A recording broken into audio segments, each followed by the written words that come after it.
regime on the basis it was fit for purpose. I have been very well aware of all the scientific suggestions that somehow this regime should be reviewed. Of course, we now have an independent regulator, Mr Speaker, the Office for the OGA, and it is within their remit, should they wish to look at that science. But it is, for me, a scientist-led decision. It is nothing to do with politicians.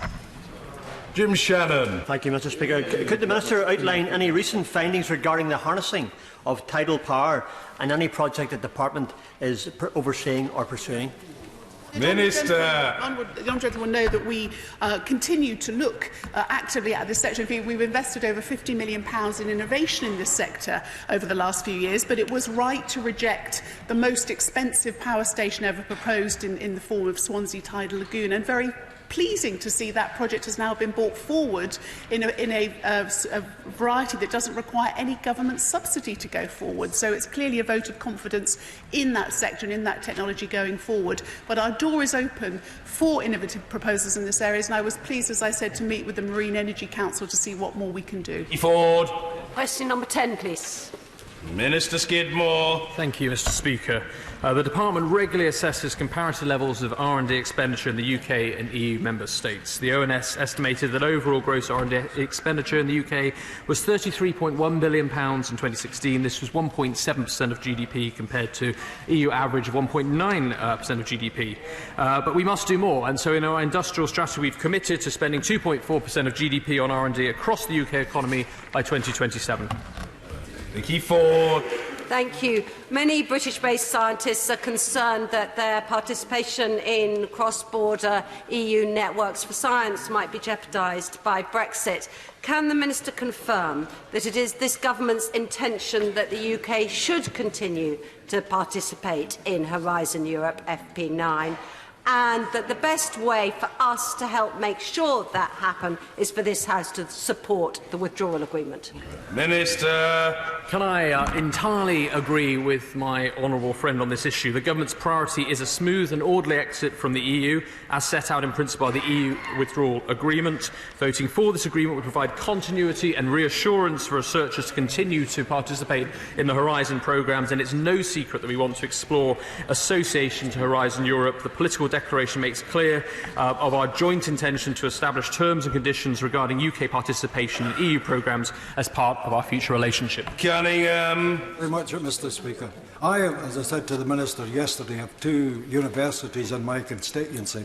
They're very concerned about research and development. They do a lot of work for companies like Jaguar Land Rover and mainly the industrial sector.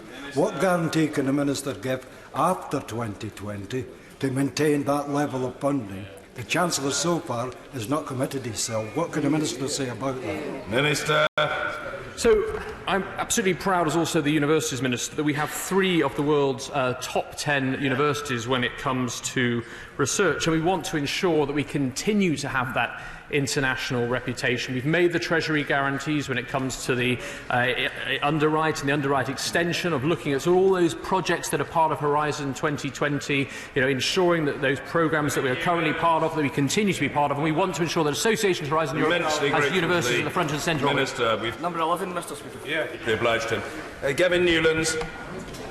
11, Mr Speaker.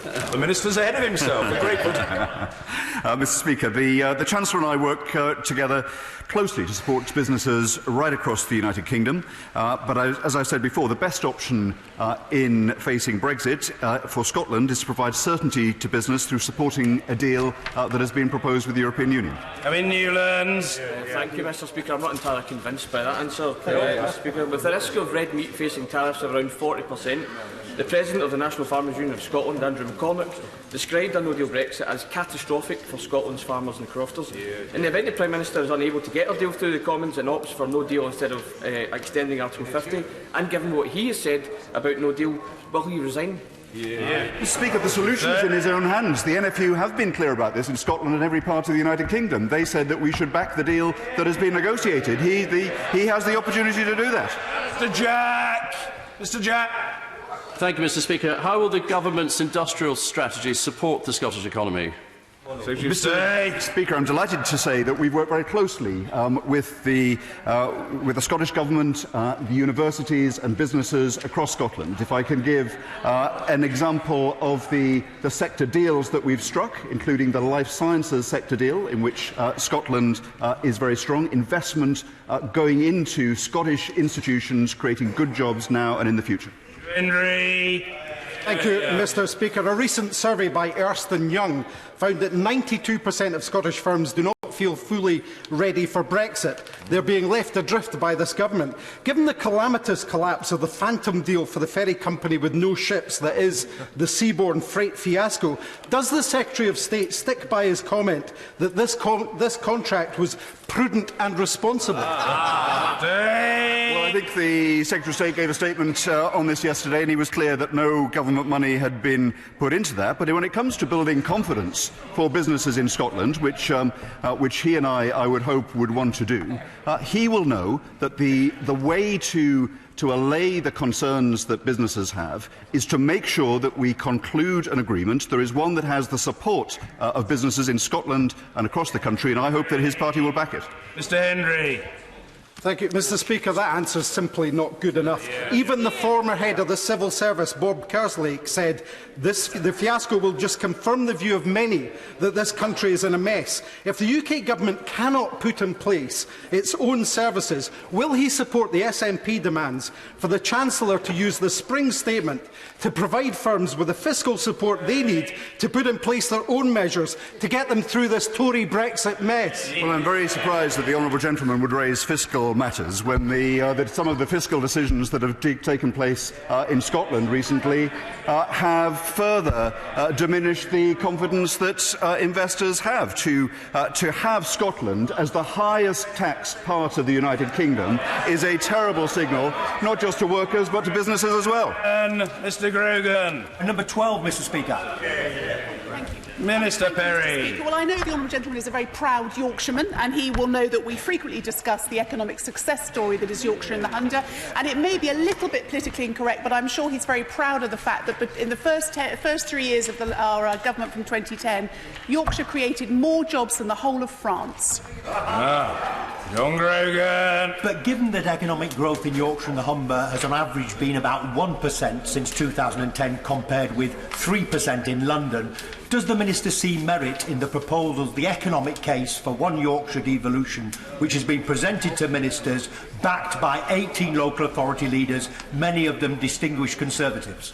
Well, I know my honourable friend, Right Honourable friend, the Secretary of State for Housing, Communities and Local Government is reviewing the proposals. I do see the honourable gentleman, the Mayor for the Sheffield City region in his place, the honourable gentleman for Barnsley Central, doing a fantastic job. And I think what I would say to the honourable gentleman is the places where large-scale mayoralties are working well, such as in the West Midlands with Andy Street or on Teesside with Mayor Houchin, it has been a cross-party proposal that has been brought forward, bottom-up, for the government to then make a decision.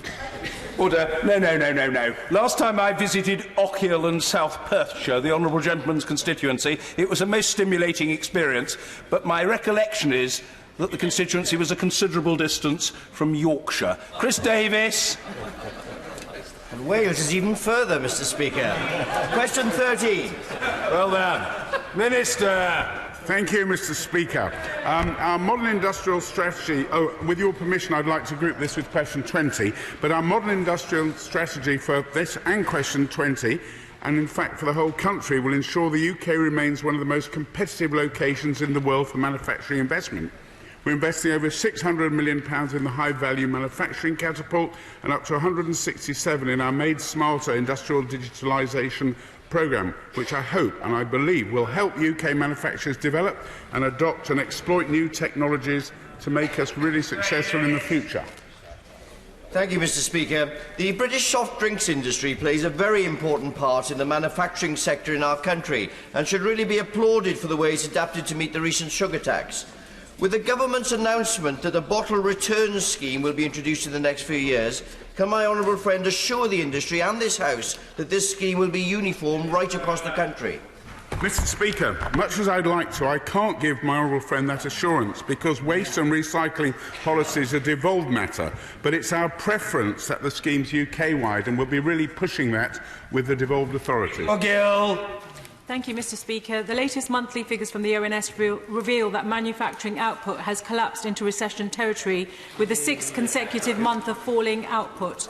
As part of that, manufacturing fell 4.9% in the final quarter of last year. So will the government listen to Labour, trade unions and businesses and take the threat of a no-deal Brexit off the table to restore manufacturing sector confidence and protect my constituents' jobs? Mr Speaker, I agree with the Honourable Lady and I agree with the Prime Minister that a hard Brexit without a deal would be a disaster for the economy of this country.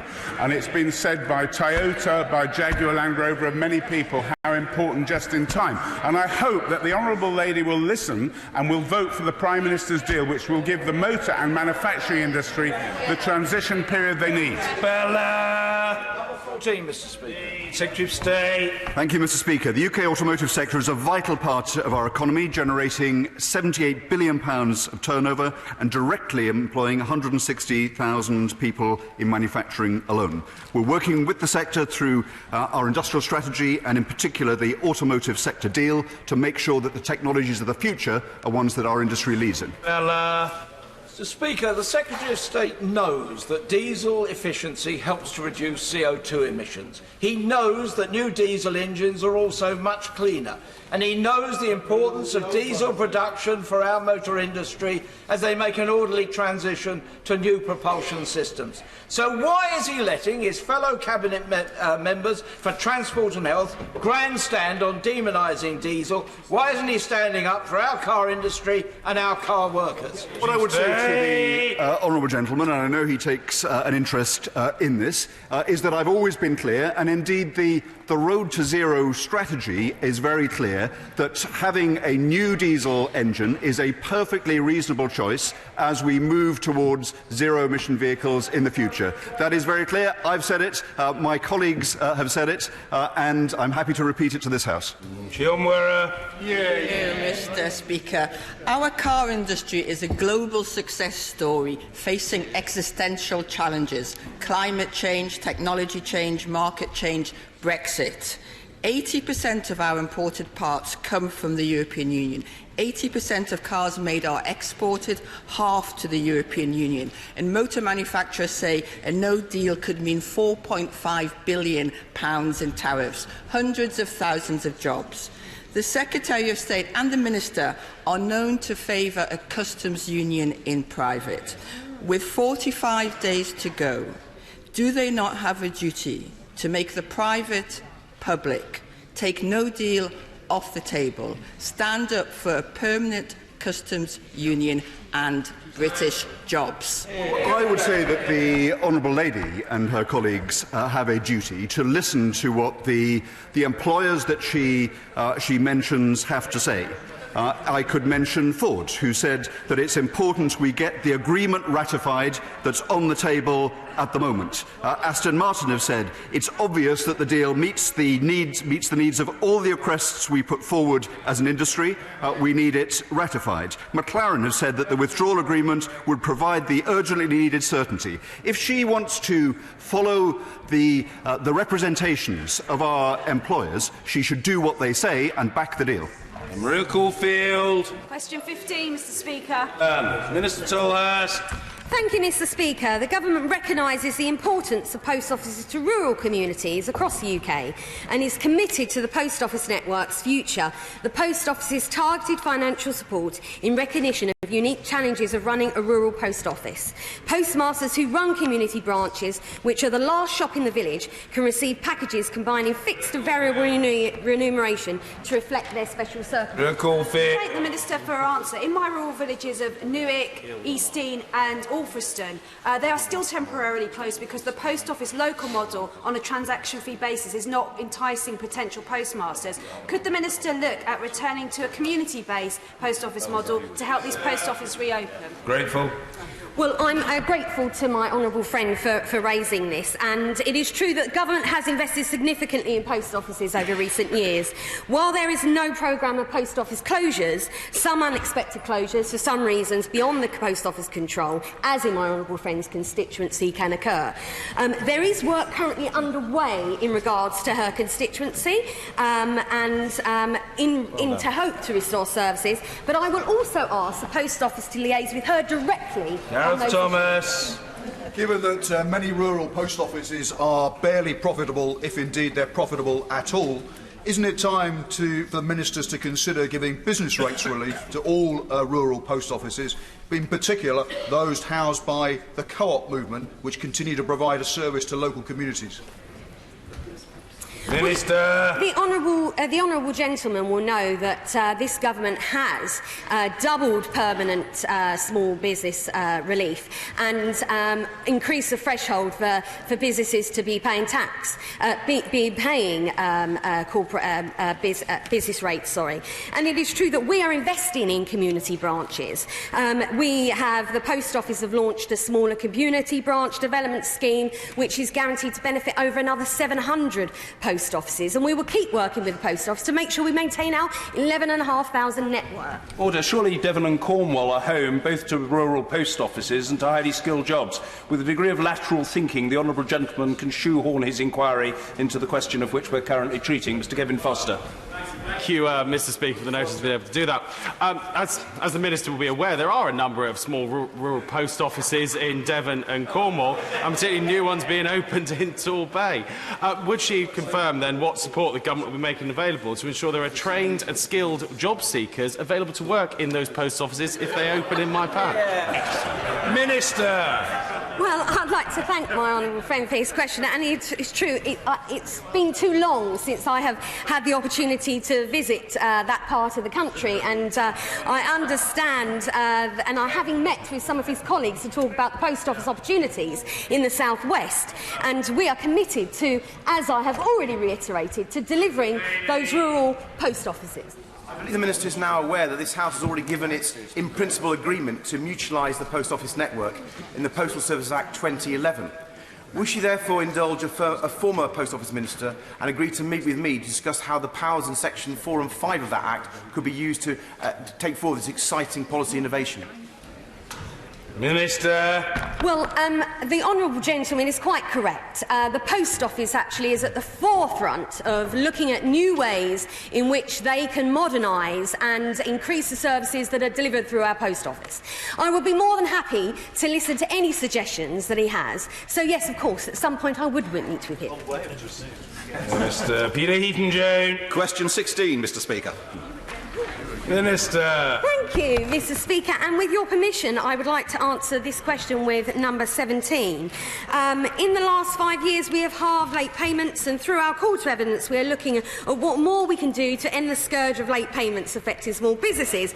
In January we announced a £2 million funding programme of business basics programme supporting 15 innovative projects, and we continue to do that as we try to improve productivity. Peter Heaton-Jones. Thank you, Mr Speaker. Many of the excellent small businesses in North Devon are in the hospitality sector. Will the Minister assure me that the Government will continue to support those excellent small businesses that give such good service to our visitors and tourists? Minister. Well, I'd like to thank my honourable friend because he is absolutely right. North Devon is a wonderful part of the country, and the tourism sector is particularly important to our economy. It does provide £1.6 million jobs across all regions and contributes £67.7 billion in a GVA. The Government is committed to supporting the sector and continuing to work with small businesses through our industrial strategy and with the sector deal that is underway. Thank you. Thank you, Mr Speaker.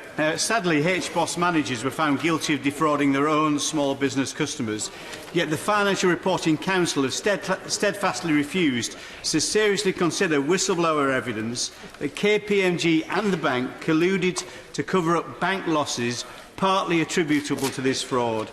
What will the honourable friend do to make sure this matter is seriously investigated? Minister! Well, my honourable friend does raise a really important question. There has been several criticisms of the FRC. That is with the Secretary of State. That's why the Secretary of State commissioned the Sir John Kingman to lead through a review of the regulator. We are taking forward Sir John's recommendations to create a stronger regulator with stronger powers.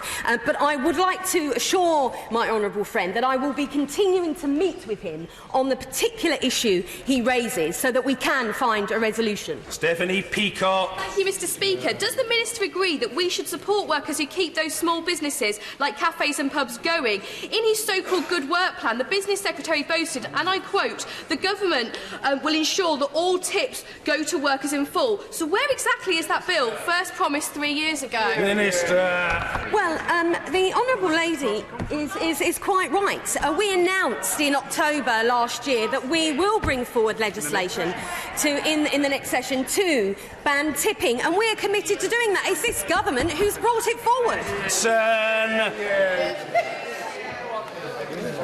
The Secretary of State for International Trade seems to be hell-bent on destroying our businesses, judging by his support for zero import tariffs.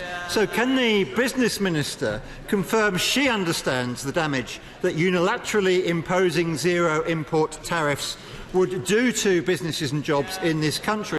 And will she confirm whether either she or the Business Secretary will remain members of the government if it is adopted as policy?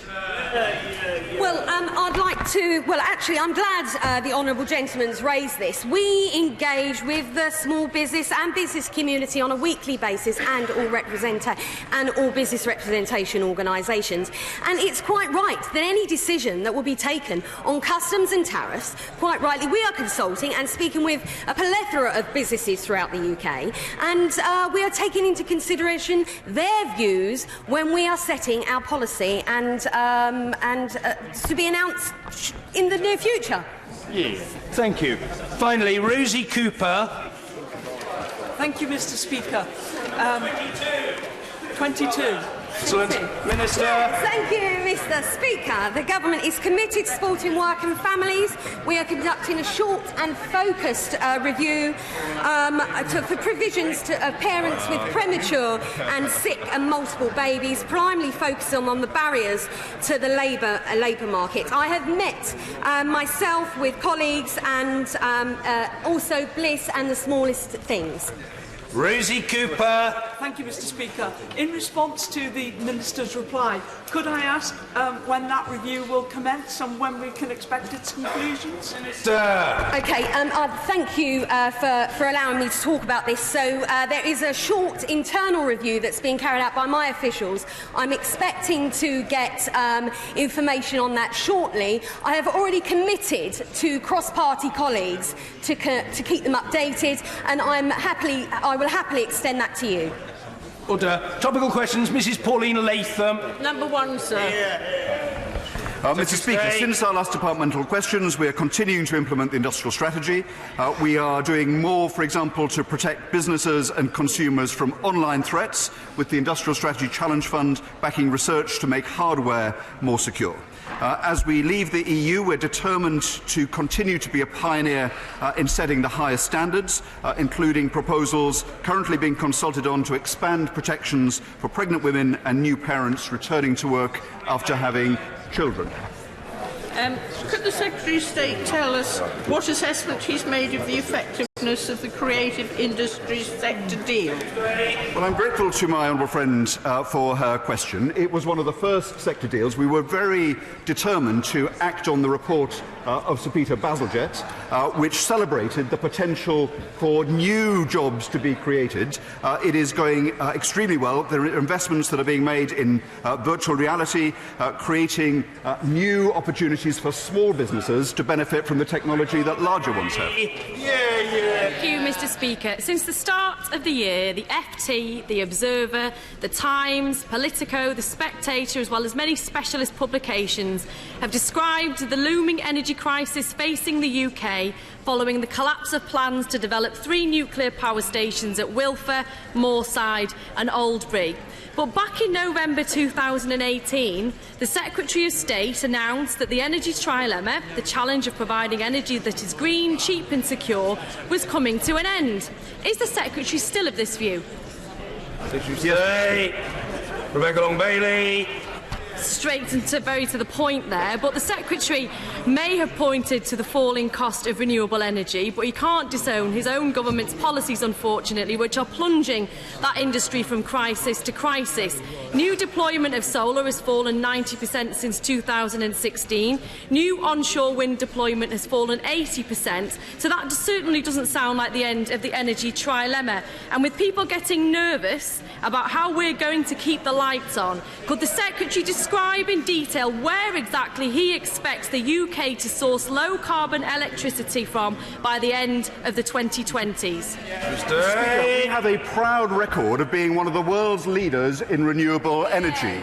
The proportion of renewable energy on the grid at the moment has hit 33% for the first time in our history. We are the world's leader in offshore winds. The challenges that she identifies come from the fact that energy sources are falling in price, they are more abundant than ever before, and we have established ourselves as being the place in the world with the technology to be able to deploy them on the grid. She should welcome that. James Doddridge.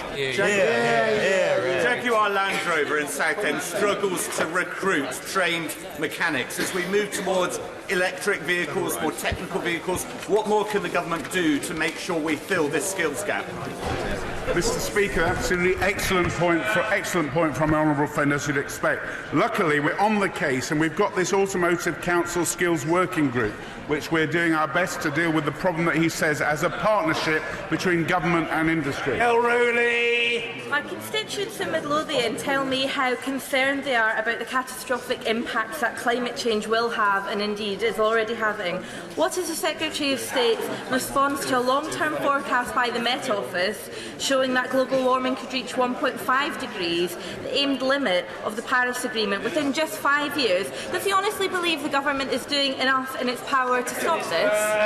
I'm very pleased, again, to assure the Honourable Lady, not only are we doing enough, but we're leading the developed world. You know, our renewables generation has increased fourfold since 2010. We've decarbonised our economy, as our 4 nations, more than any other country in the G20. And we were the first industrialised country to actually seriously look at that shocking IPCC report and ask our own independent committee on climate change for their advice as to how we can get to a net zero carbon economy going forward. Will Quince. It's concerning that the department's own research has estimated that 54,000 women a year may lose their jobs due to pregnancy or maternity, and that 1 in 9 women have said they were fired or made redundant when they returned to work after having a child. What steps can my honourable friend take to address this issue? Minister. Well, I thank my honourable friend for this, and let me be clear. Pregnancy and maternity discrimination is unacceptable and illegal. That is why this government has announced last month the consultation on pregnancy and maternity discrimination. This consultation seeks to extend redundancy protection for pregnant women, but it also seeks views on the department in doing what the department's doing to tackle pregnancy and maternity discrimination. And I would like to point out that this will go beyond what the EU currently allows. Joe Platt. Thank you, Mr. Speaker. 77% of UK organisations are operating with limited cybersecurity and resilience. The current strategy is failing to protect business from critical cyber threats. So how will his department swiftly increase business cyber resilience? The Honourable Lady is absolutely correct that cyber resilience must be a key part of our industrial strategy. I was recently in Northern Ireland last Friday to discuss with organisations about how they could be involved in our AI programme of setting up master's programmes in cyber security. Thomas. Thank you, Mr. Speaker.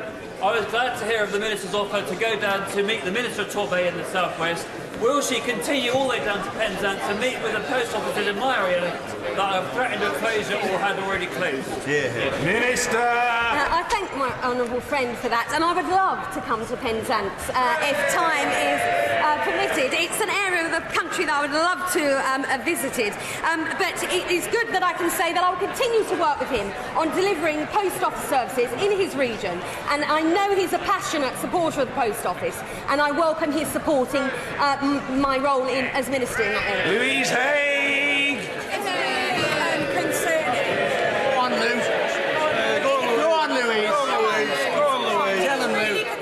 To hear the Minister join the Trade Secretary in failing to rule out zero tariffs in the event of a no deal. Does the Secretary of State not agree that such a move would leave us open to a flood of cheap imports, driving down wages and costing jobs? Of course we need to consult and are consulting businesses and sector organisations so the right decision is made, but no decision has yet been taken on that. Peter Eaton-Jane. Thank you, Mr Speaker. In North Devon, we're passionate about doing our bit to tackle climate change. Will the Minister update me on where we are with reducing carbon emissions? With much pleasure, Mr Speaker, and indeed we published figures last week that showed we are continuing to reduce our emissions down 3% year on year, again the fastest in the G20 to decarbonise. We're doing our bit domestically as well as internationally with our £6 billion of climate spending, and we have formally put forward our name as a potential host for the crucial climate change talks in 2020, taking into account, of course, that other countries are still interested. Neil Gray. Thank you, Mr Speaker. Healthcare environmental services based in Shorts in my constituency collapsed before Christmas, leaving 150 of my constituents and 450 across the UK redundant. We've managed to sort redundancy payments for some of those who are eligible, but they've all lost out on their December pay. So can the Secretary of State advise whether there is anything this government can do in a timious fashion to help get the workers access to the wages they are due? Speaker, I recognise the distress that may be felt by his constituents in these cases of insolvent or when companies cease to trade. The redundancy payment services operated by the Insolvency Service have already made statutory redundancy payments to 157 eligible employees.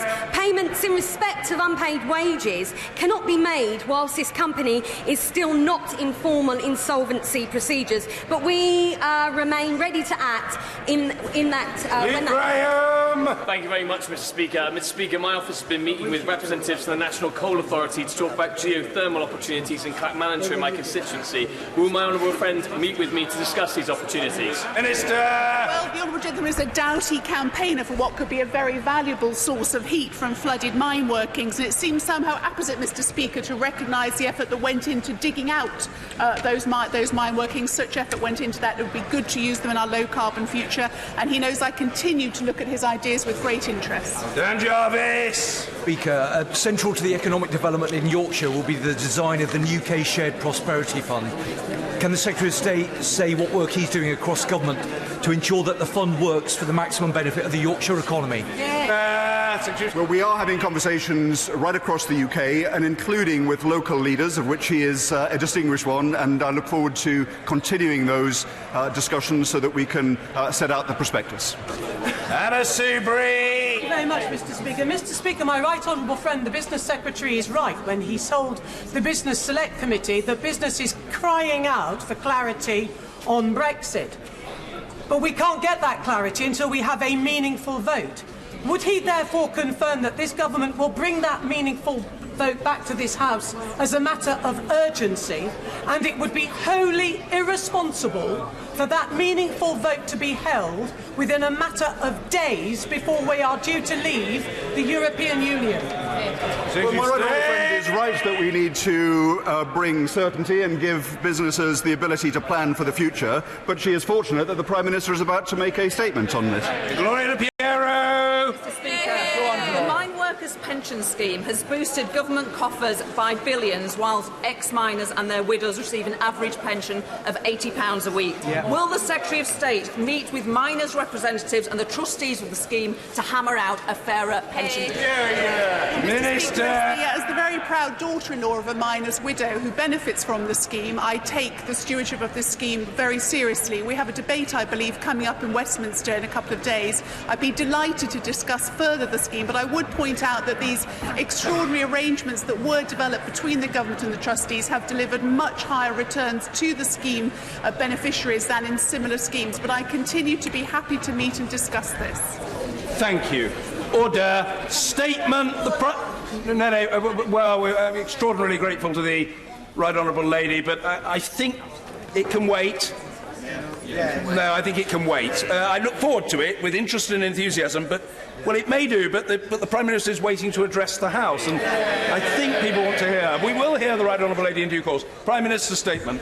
Thank you, Mr. Speaker. With permission, Mr. Speaker, I would like to make a statement on the Government's ongoing work to secure a Brexit deal that honours our commitments to the people of Northern Ireland, commands the support of Parliament and can be negotiated with the EU. On the 29th of January, this House gave me a clear mandate and sent an unequivocal message to the European Union. Last week, I took that message to Brussels. I met President Juncker, President Tusk and the President of the European Parliament, Antonio Tajani, and I told them clearly what Parliament wanted in order to unite behind a withdrawal agreement, namely legally binding changes to the backstop. And I explained to them the three ways in which this can be achieved. First, the backstop could be replaced with alternative arrangements to avoid a hard border between Northern Ireland and Ireland. Yesterday, my Right Honourable friend, the Secretary of State for exiting the European Union, met with Michel Barnier to discuss the ideas put forward by the Alternative Arrangements Working Group, comprised of a number of my Honourable and Right Honourable friends. I'm grateful to that group for their work, and we are continuing to explore their ideas. Secondly, there could be a legally binding time limit to the existing backstop. Or third, there could be a legally binding unilateral exit clause to that backstop. Given both sides agree we do not ever want to use the backstop, and that if we did it would be temporary, we believe it is reasonable to ask for legally binding changes to this effect. Mr. Speaker, as expected, President Juncker maintained the EU's position that they will not reopen the withdrawal agreement. And I set out the UK's position, strengthened by the mandate that this House gave me, that this House needs to see legally binding changes to the backstop, and that can be achieved by changes to the withdrawal agreement. We both agree that our team should hold further talks to find a way forward, and he and I will meet again before the end of February to take stock of those discussions. So our work continues. The Secretary of State and the Chancellor of the Duchy of Lancaster are today in Strasbourg, and last week the Attorney-General was in Dublin to meet his Irish counterpart. And following my own visits to Brussels, Northern Ireland and Ireland last week, I welcomed the Prime Minister of Malta to Downing Street yesterday, and I will be speaking to other EU27 leaders today and throughout the week. The Right Honourable Gentleman, the Leader of the Opposition, shares the concerns of this House on the backstop. I welcome his willingness to sit down and talk to me, and I look forward to continuing our discussions. Indeed, government ministers will be meeting with members of his team tomorrow. I think there are a number of areas where the whole House should be able to come together. In particular, I believe we have a shared determination across this House not to allow the UK leaving the EU to mean any lowering of standards in relation to workers' rights, environmental protections or health and safety. I have met trade unions and with members from across the House, and my Right Honourable friend, the Business Secretary, is leading work to ensure that we fully address all concerns about these vital issues. We've already made legally binding commitments to no regression in these areas if we were to enter the backstop, and we are prepared to consider legislating to give these commitments force in UK law. And in the interests of building support across the House, we're also prepared to commit to asking Parliament whether it wishes to follow suit whenever the EU changes its standards in these areas. And of course, we don't need to automatically follow EU standards in order to lead the way, as we have done in the past under both Conservative and Labour governments. The UK has a proud tradition of leading the way in workers' rights.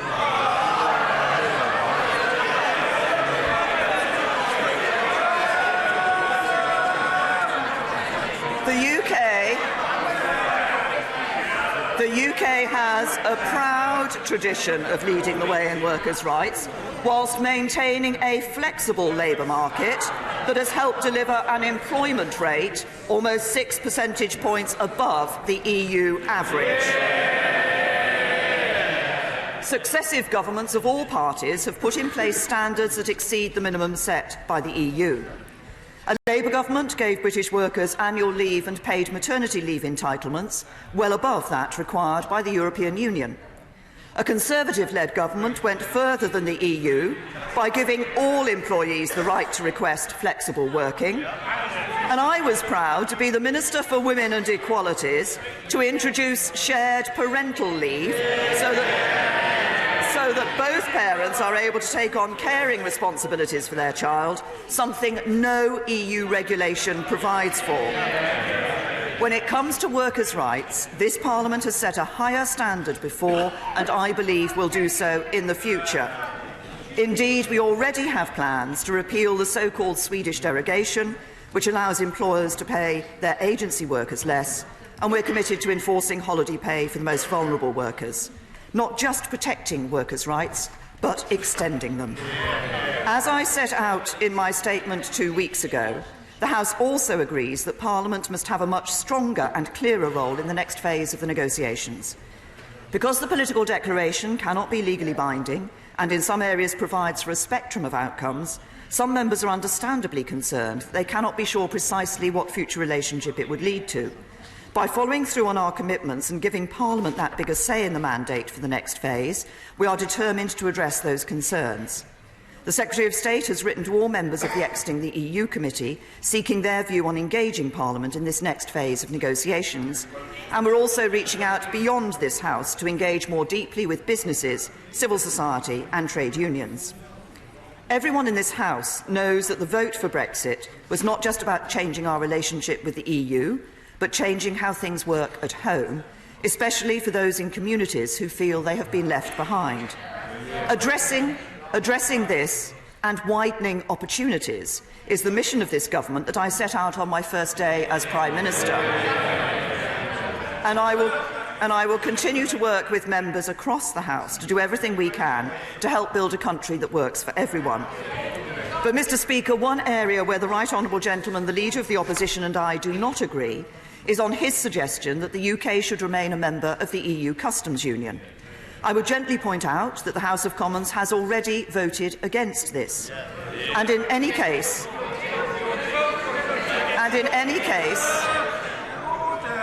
a lot of noise and heckling, but the record shows that everyone gets a chance to question the Prime Minister. I think it is right that she should have a proper and respectful hearing, and the same courtesy must be extended to the Leader of the Opposition in due course. The Prime Minister. Mr. Speaker, first of all, as I say, I would gently point out that the House of Commons has already voted against this. And in any case, membership of the Customs Union would be a less desirable outcome than that which is provided for in the political declaration. That would deliver no tariffs, fees, charges or quantitative restrictions across all sectors, and no checks on rules of origin.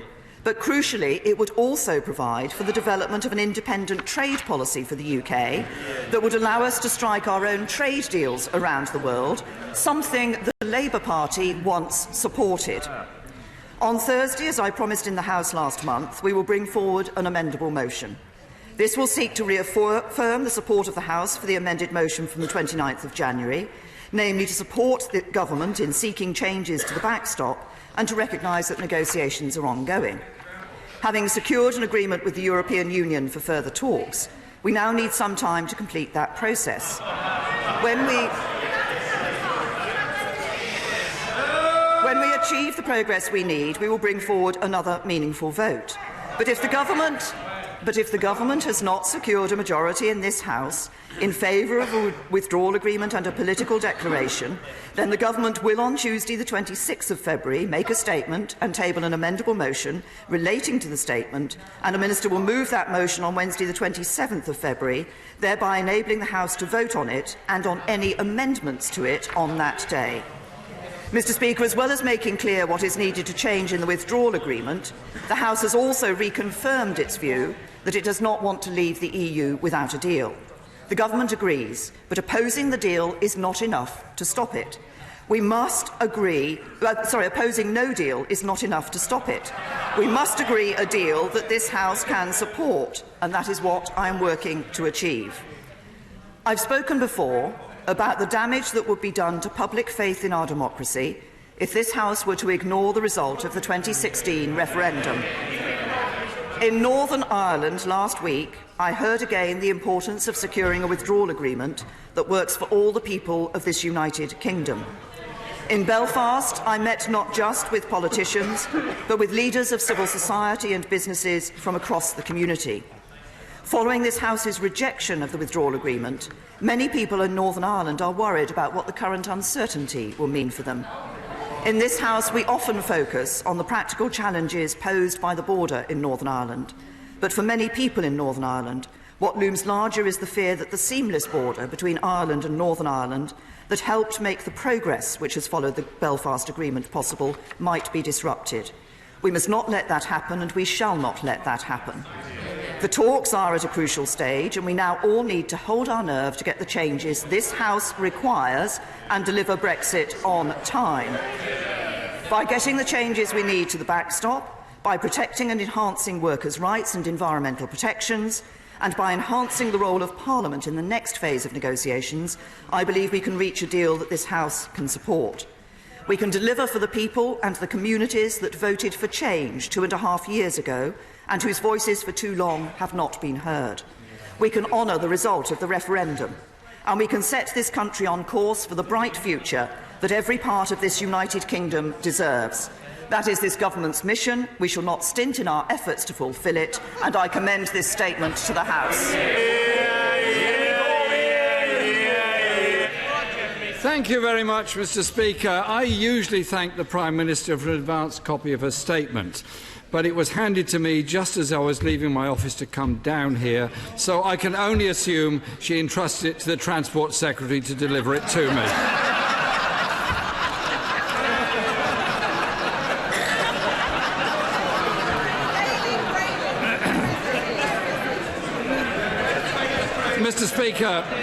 Mr. Speaker, our country is facing the biggest crisis in a generation, and yet the Prime Minister continues to recklessly run down the clock.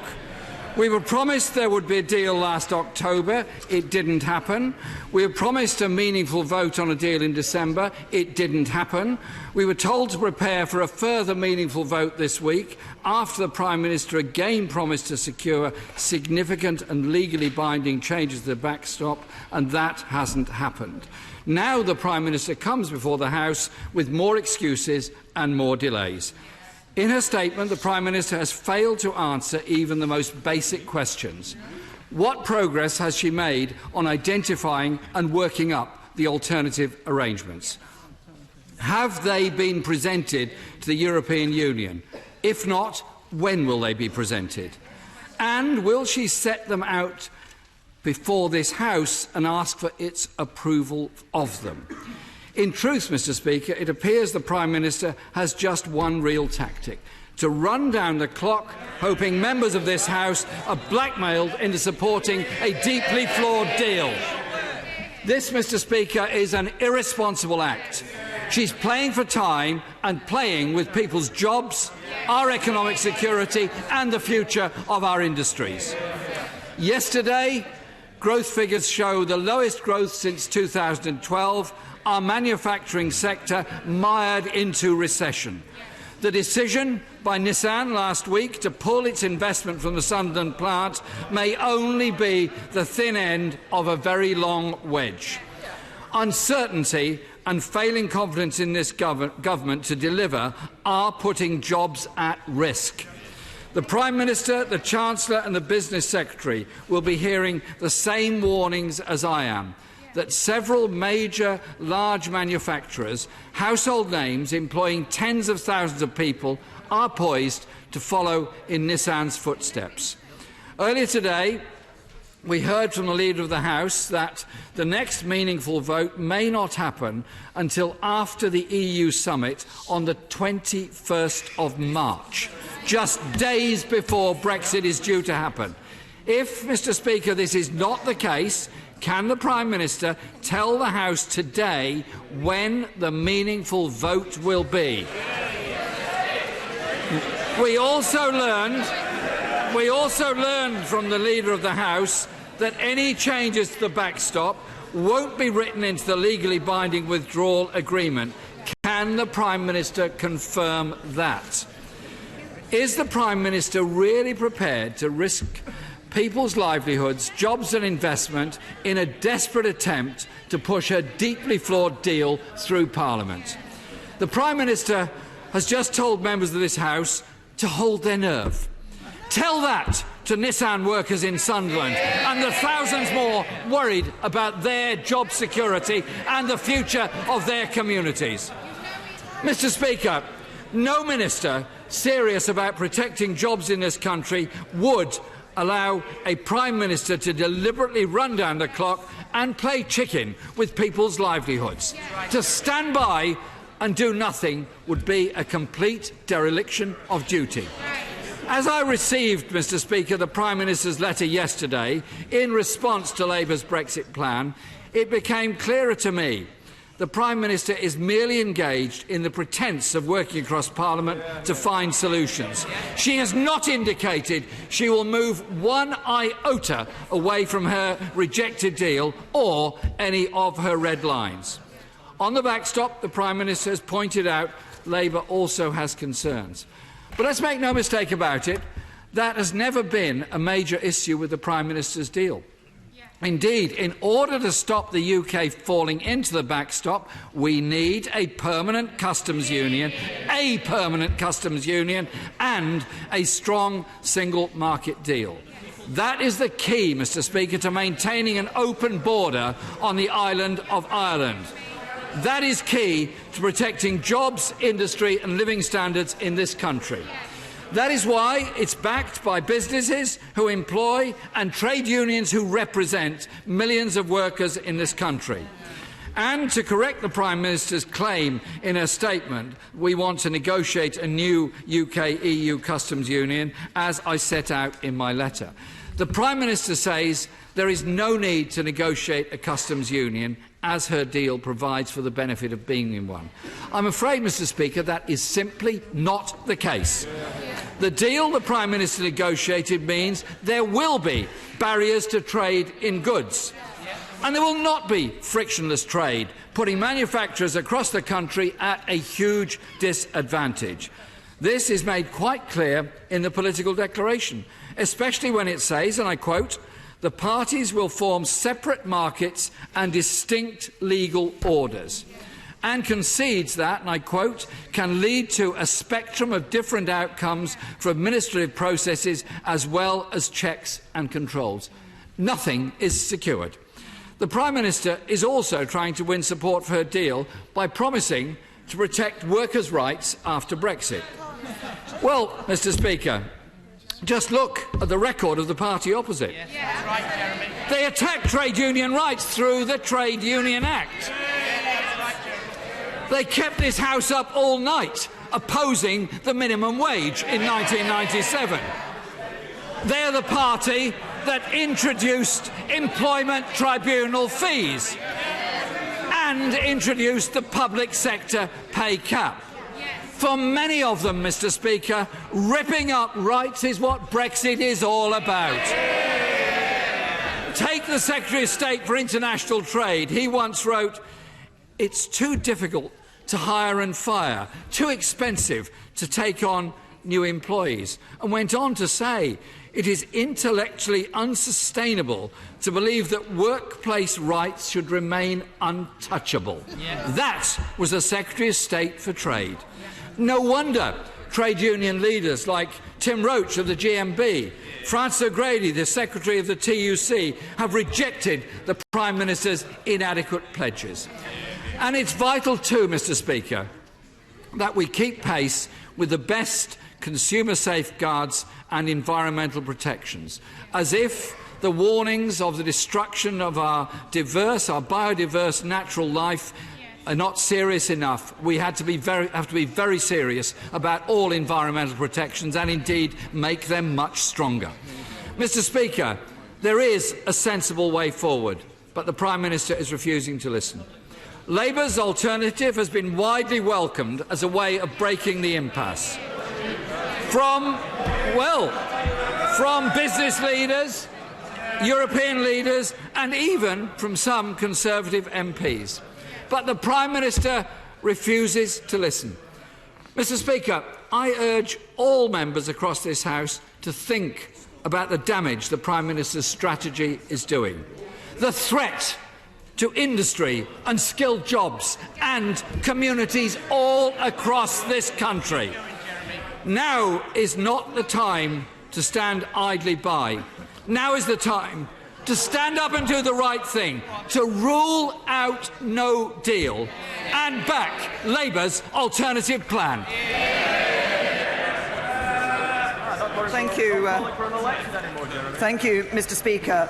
First of all, the Right Honourable Gentleman mentioned the announcement that's been made by Nissan. I think for this House it's important to recognise that Nissan have confirmed that none of the current 7,000 jobs at the plant will be lost. They remain committed to the UK and indeed they will be making more capital will be invested in Sunderland than was originally planned in 2016. The Right Honourable Gentleman asked me about progress on alternative arrangements and asked whether these were going to be put before the European Commission. Can I remind him what I said in my statement, which was, yesterday my Right Honourable friend, the Secretary of State for exiting the European Union, met with Michel Barnier to discuss the ideas put forward by the Alternative Arrangements Working Group, comprised of a number of my Honourable and Right Honourable friends. I think that answers his question. He talked about Labour's proposal. I referenced the issue of the customs union in my statement. But of course he also talks about being a member of the single market. Being a member of the single market means accepting free movement. One of the things that people voted for when they voted to leave the European Union was to bring an end to free movement, and that is what this government will deliver. He asked about dates for the process for votes that are going to take place in this House. I set those out in my statement as well. He referenced businesses quite a lot. Of course, businesses backed the deal. He talks. They did. He talked about uncertainty. Of course, the best way to end uncertainty is to vote for a deal. And he talked about running down the clock. No, I wanted to have this sorted before Christmas. I bought a deal back from the rest of Christmas.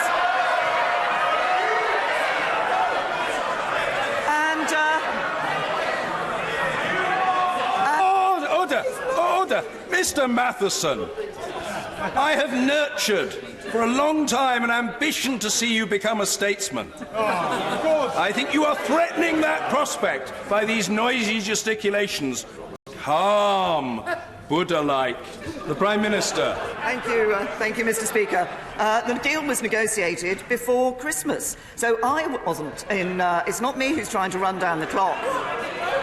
And it's no good Labour members who voted against the deal pointing their fingers across the House. Every time somebody votes against a deal, the risk of no deal increases.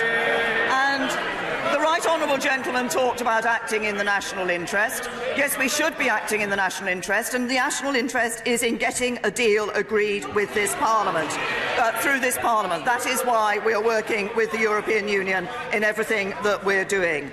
And the Right Honourable Gentleman made several references in his response to the issues of businesses and the issue of jobs and of protecting jobs. The deal we negotiated with the European Union, we're going back to deal with this issue of the backstop, but the deal we've negotiated, the political declaration that sets out the future, is a deal that protects jobs. And the one thing that we know would threaten jobs in this country would be a Labour government. Mr. Kenneth Clark. Mr. Speaker, my right honourable friend, the Prime Minister, will recall that when we served together in the cabinet of the coalition government, that government was very enthusiastic about the prospects of negotiating EU trade deals with important trading partners around the world, and including the prospect of a trade deal with Japan. On the 1st of February, the Japan deal was concluded, and it is, in fact, I think, a deal which covers a bigger proportion of the global economy than any other trade deal negotiated so far. Does the Prime Minister aim to seek a customs arrangement which enables us to continue to enjoy or begin to get the benefits of this important deal after the 29th of March, or is she insisting that we've got to leave it and have our own trade policy and begin our own negotiations with a country which actually has a very much bigger economy than our own and is likely to demand from the United Kingdom concessions which it was not able to demand from the European Union? Can I say to my right honourable and learned friend, of course, he is absolutely right that it is on the 1st of February that the EPA with Japan came into force. Of course, prior to that, we have been trading with Japan on World Trade Organisation arrangements. It has been the policy of the government in relation to the trade deals that have been agreed between the European Union and countries around the world that we seek continuity in those agreements at the point at which we leave the European Union, and have also been working to see continuity were we to leave with no deal. But we do also want to ensure that we can enhance our trade arrangements with countries around the world, and so then build our own trade agreements with those countries. And I think that is the best and most sensible approach, is to maintain trading relations as they are as we leave the European Union, and then build and enhance those trading relations with our own independent trade agreements. Ian Blackford. Thank you, Mr. Speaker. You know, sometimes I think the Prime Minister must live in a parallel universe. We've just heard from the Prime Minister that she wanted this concluded in December. Mr. Speaker, talk about rewriting history. It was the Prime Minister that denied us the right to have the meaningful vote and to try and rewrite history, and she sits there laughing. You know, sometimes you should be honest with yourself, never mind being honest with the people of the United Kingdom. Mr. Speaker, here we are once again. A statement from the Prime Minister who's lost in a Brexit fantasy. We are 45 days from Scotland being dragged out of the European Union against our will. 45 days from economic catastrophe. She talks about Japan. Goods that could be leaving Japan in the next few days would arrive after that we leave the European Union. We don't know what the tariff regime would be from those importing cars or training shoes or whatever else. The ongoing mess of this government never ceases to amaze. Will the Prime Minister understand that EU leaders have refused to budge on any changes to the withdrawal agreement? Donald Tusk said on the 6th of February, the EU is not making any other offer. What from that statement does the Prime Minister not understand? Why does the Prime Minister not understand of this? The EU will not reopen the withdrawal agreement that she signed up to. Does the Prime Minister realise the danger of running down the clock? 45 days to go, and here we are with a government that can't even deliver a ferry contract. Prime Minister, your response to my letter requesting sight of what economic analysis have done on your own deal poses more questions than answers. The question is simple. Have you done an economic assessment of the impact of your deal on the UK economy? A simple yes or no. Prime Minister, you're asking this House to vote on your deal, and you can't even be honest about the economic impasse. You expect MPs to vote for this. Your binary choice, quite simply, is laughable. There is a growing number calling for an extension to Article 50. Prime Minister, extend Article 50 today. Mr. Speaker, the Prime Minister's deal is a fraud. Ending freedom of movement, leaving the biggest trading bloc in the world. This will be catastrophic for Scotland.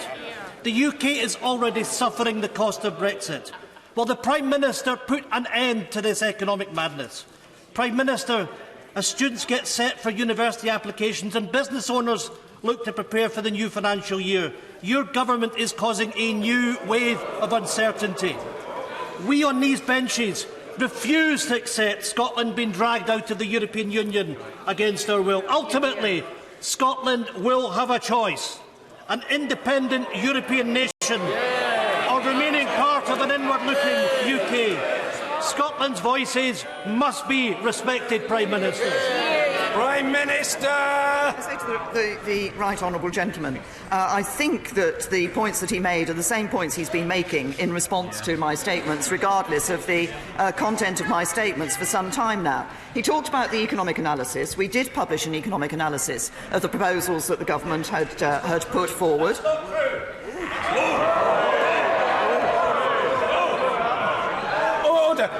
Order.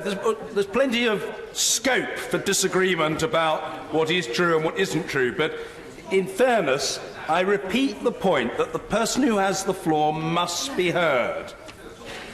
The Prime Minister. Thank you, Mr. Speaker. Can I say to the right honourable gentleman that I think in his intervention from a sedentary position, he may have inadvertently misled the House on this matter. No. The government. What was that? Order. Forgive me. I didn't hear what was said.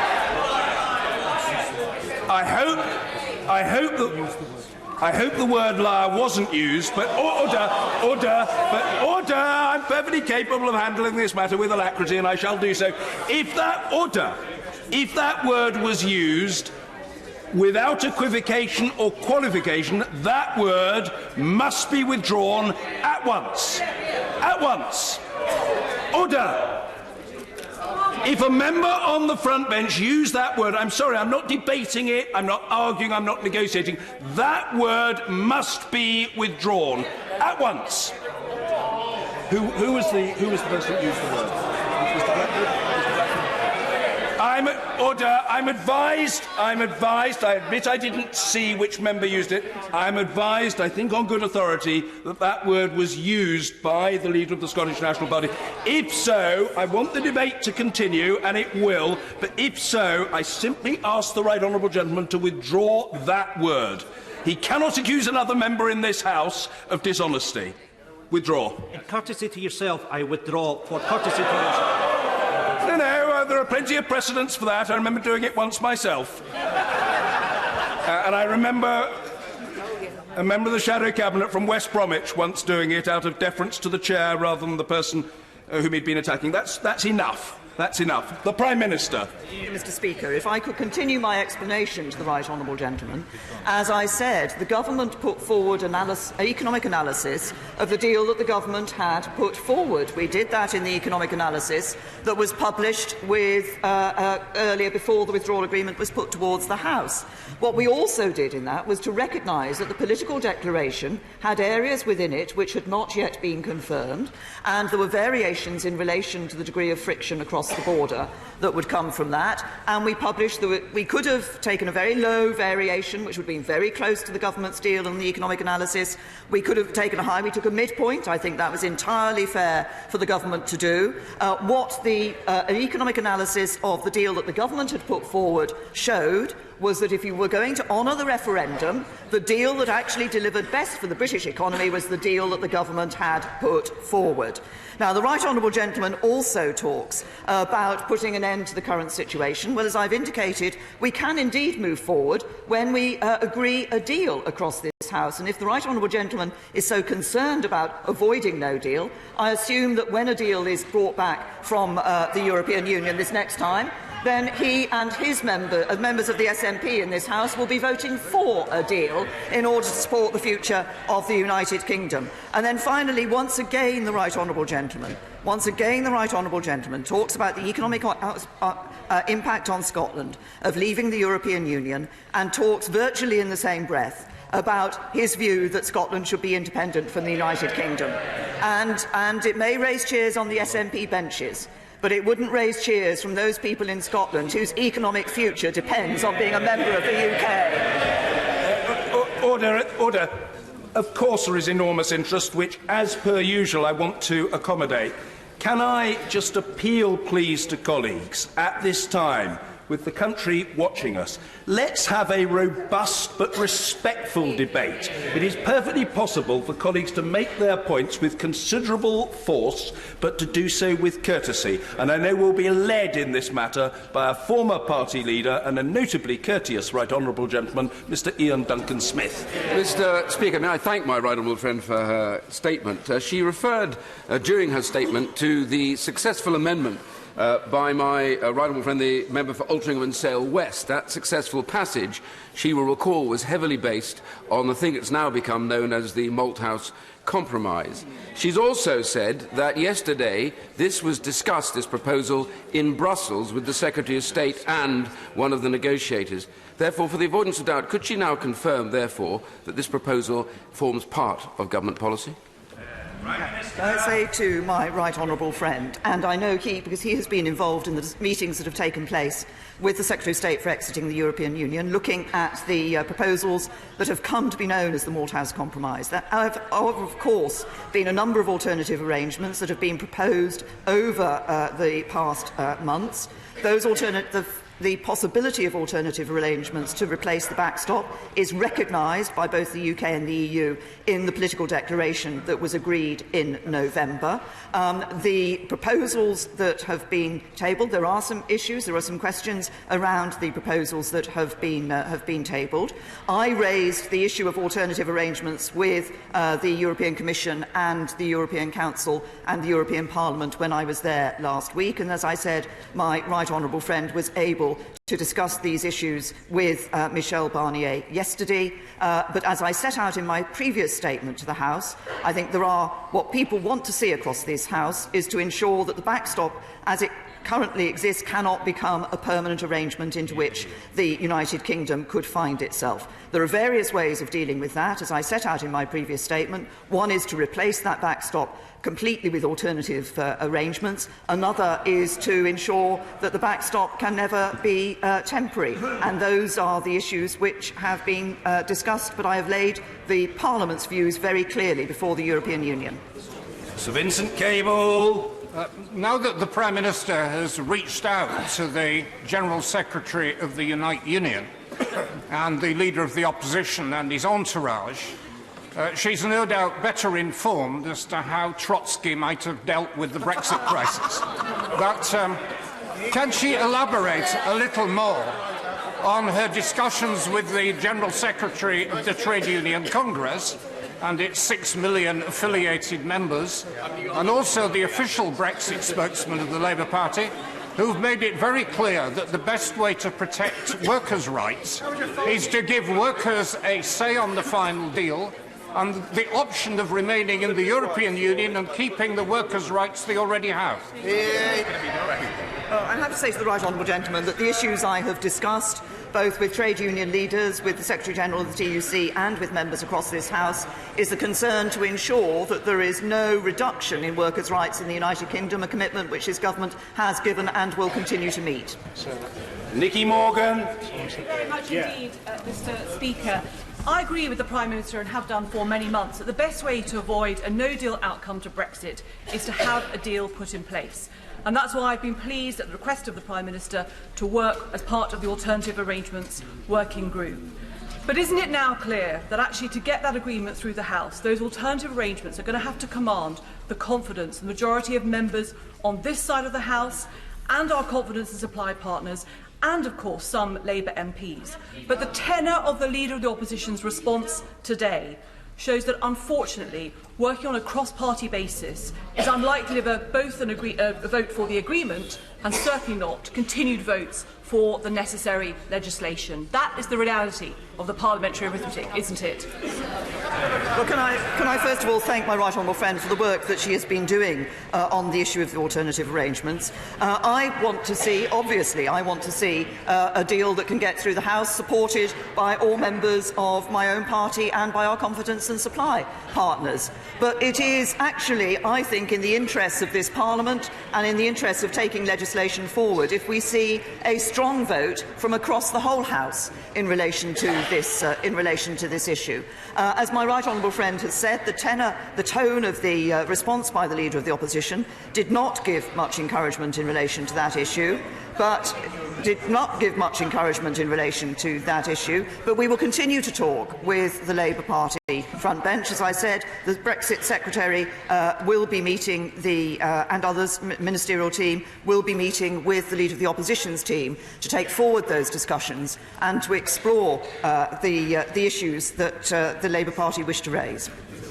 Mr. Hilary Benn. Thank you very much, Mr. Speaker. While strength in pursuit of a principle is to be admired, inflexibility and denial in the face of the facts is not, especially when the future of the country is at stake. And the facts are that alternative arrangements for the Northern Ireland border were examined extensively last summer and found wanting. The fact is the EU has made it clear it will not reopen the withdrawal agreement. The fact is that the rolling over of the trade deals that the Father of the House referred to is not going well, and the fact is that businesses are spending millions of pounds and pulling their hair out because they fear the prospect of a no-deal Brexit on the 29th of March. I do not believe that the Prime Minister would do that to our country. I do not think that ministers would allow her to do it, so why does she continue to pretend that she might? I have consistently said, I made the point, I think, in my statement this afternoon, that what I want, what the government wants, is a deal with the European Union. But there is only one way to ensure that we avoid no deal, and I know I say it a lot, and I know right honourable members shout out at it and so forth, but if you don't want no deal, you have to agree a deal. Mr. William Cash. Mr. Speaker, my right honourable friend is facing intransigence both from the undemocratic EU and from MPs who voted for the Referendum Act, the Notification of Withdrawal Act, and the Withdrawal Act itself, and the repeal of the 1972 Act, and are now trying to reverse this with their own votes. She has not signed the withdrawal agreement, which itself has undemocratic and unconstitutional features, including the backstop and Article 4, which removes control over our lawmaking. Will she, therefore, if this undemocratic intransigence continues, walk away from the negotiations? Can I say to my honourable friend, obviously what we are doing now is working with the European Union to achieve what this Parliament has said it wants to see achieved, notably legally binding changes that ensure legally binding changes to the backstop that deal with the issues that have been raised by this Parliament. I continue to work on those points, but my honourable friend made a very important point, I think, at the beginning of his intervention, which is that members across this House overwhelmingly voted for a referendum. It was clear at the time that this House would respect the result of the referendum. The government of the time made it clear we would respect the result of the referendum. This House overwhelmingly voted to trigger Article 50. Article 50 had a 2-year timeline to it, which ends on the 29th of March, and this House voted for the Withdrawal Agreement Act. So at every stage so far, this House has been willing to put into place the result of the referendum. What the House now needs to do, I believe, is to agree a deal so that we can leave on the 29th of March and progress on to the next stage of negotiations and progress on to a brighter future. Yvette Cooper. The country's counter-terror chief has said that no deal would be a very serious flaw in our security arrangements. The police chief in charge of preparing for Brexit has said that no deal would leave us less safe. She and I have always previously agreed on the importance of not undermining our national security or undermining public safety. But she knows that her continued delays have increased the risks of no deal on the 29th of March. So if she has failed by the middle of March to persuade this House to back a deal, is she still ruling out extending Article 50, yes or no? Can I say to the Right Honourable Lady, the extension of Article 50 is not something which solves the problem. the only way to solve a problem of not having no deal is to agree a deal. The Right Honourable Lady says it is my delays that have caused the position that we are in. We're in this position because, yes, I negotiated a deal with the European Union. I brought it back to the House of Commons, and the House of Commons, including members on her side of the House, rejected that deal. We are now working to address the issue that has been raised by the House of Commons in the positive vote the House of Commons gave on the 29th of January, which ensured that it was clear that the changes that were necessary, what changes the House of Commons felt were necessary in order to be able to agree a deal. Heidi Allen. Thank you very much, Mr. Speaker. We are all acutely aware that time is racing away, which is why more and more members are saying we must extend Article 50. We also need time for all the necessary legislation. Yes. So can the Prime Minister confirm to me that in the numerous statutory instruments being laid, which are not debated, there is not one planned for next week, when some MPs may be away, that would commit us to zero tariffs in the event of no deal? Because this would decimate our agricultural and food industries and start a race to the bottom. Such a significant decision would have far-reaching consequences and would demand full parliamentary scrutiny. Can I say to my honourable friend, there will be a number of statutory instruments that this House will be addressing. This House will be working hard on those Brexit arrangements next week. On the issue of tariffs in the event of a no deal, there are still discussions being undertaken with businesses and other sectors. Ed Miliband. Thank you, Mr. Speaker. Further to the question from my right honourable friend, can the Prime Minister now give millions of people and businesses up and down the country a simple answer to this straight question? If she is faced with a choice of leaving the European Union without a deal on the 29th of March or seeking an extension of Article 50, what will she do? We deserve to know the answer to that question. And I might say to the right honourable gentleman, what I am doing is working to ensure that we can bring a deal back to this House, and it will then be for the right honourable gentleman and other members of this House to determine whether they want to support a deal with the European Union. Mr. David Davis. The Leader of the Opposition and the Leader of the Liberal Party both implicitly criticised the UK Government's record on workers' rights by comparison with Europe, both ignoring the most fundamental right, that of safety in the workplace, in which we have had the best record in Europe since we joined and in every year since. So there is little fear in this area, and given that, can she guarantee to the House that any future changes in this area will be subject to the control of this House? Yes, my right honourable friend makes a very important point about the good record that this country has in relation to workers' rights, and I can confirm, I believe that this is an area where we should not just be automatically following what happens in Europe, but actually we should be making those decisions. I believe it's important that we in this country, we in this House, make those decisions, and that our record of actually going further and having better workers' rights in a number of areas of the European Union, I think that makes sense. Mr. Nigel Dodds. The Prime Minister referenced the fact that there are concerns in Northern Ireland about maintaining the seamless border between Northern Ireland and the Irish Republic, but she should also reference, as she knows, the very great concern among many people in Northern Ireland about creating new barriers between Northern Ireland and the rest of the United Kingdom, given that we trade more with the rest of the United Kingdom than the Irish Republic, the rest of the EU and the rest of the world put together. Given that neither are necessary or needed under any scenario, can the Prime Minister confirm that, given that she knows what's needed and this House knows that what's needed to pass the withdrawal agreement, that the stance taken by Leo Varadkar, whom we met in Belfast on Friday in a very cordial meeting, but the stance being taken by him and others could lead to the very outcome which they say they wish to avoid? The right honourable gentleman is, of course, absolutely right in relation to the concerns that have been expressed about the relationship between Northern Ireland and Great Britain in trading and the issue of potential regulatory barriers there, and it's an issue that he and I have discussed on a number of occasions.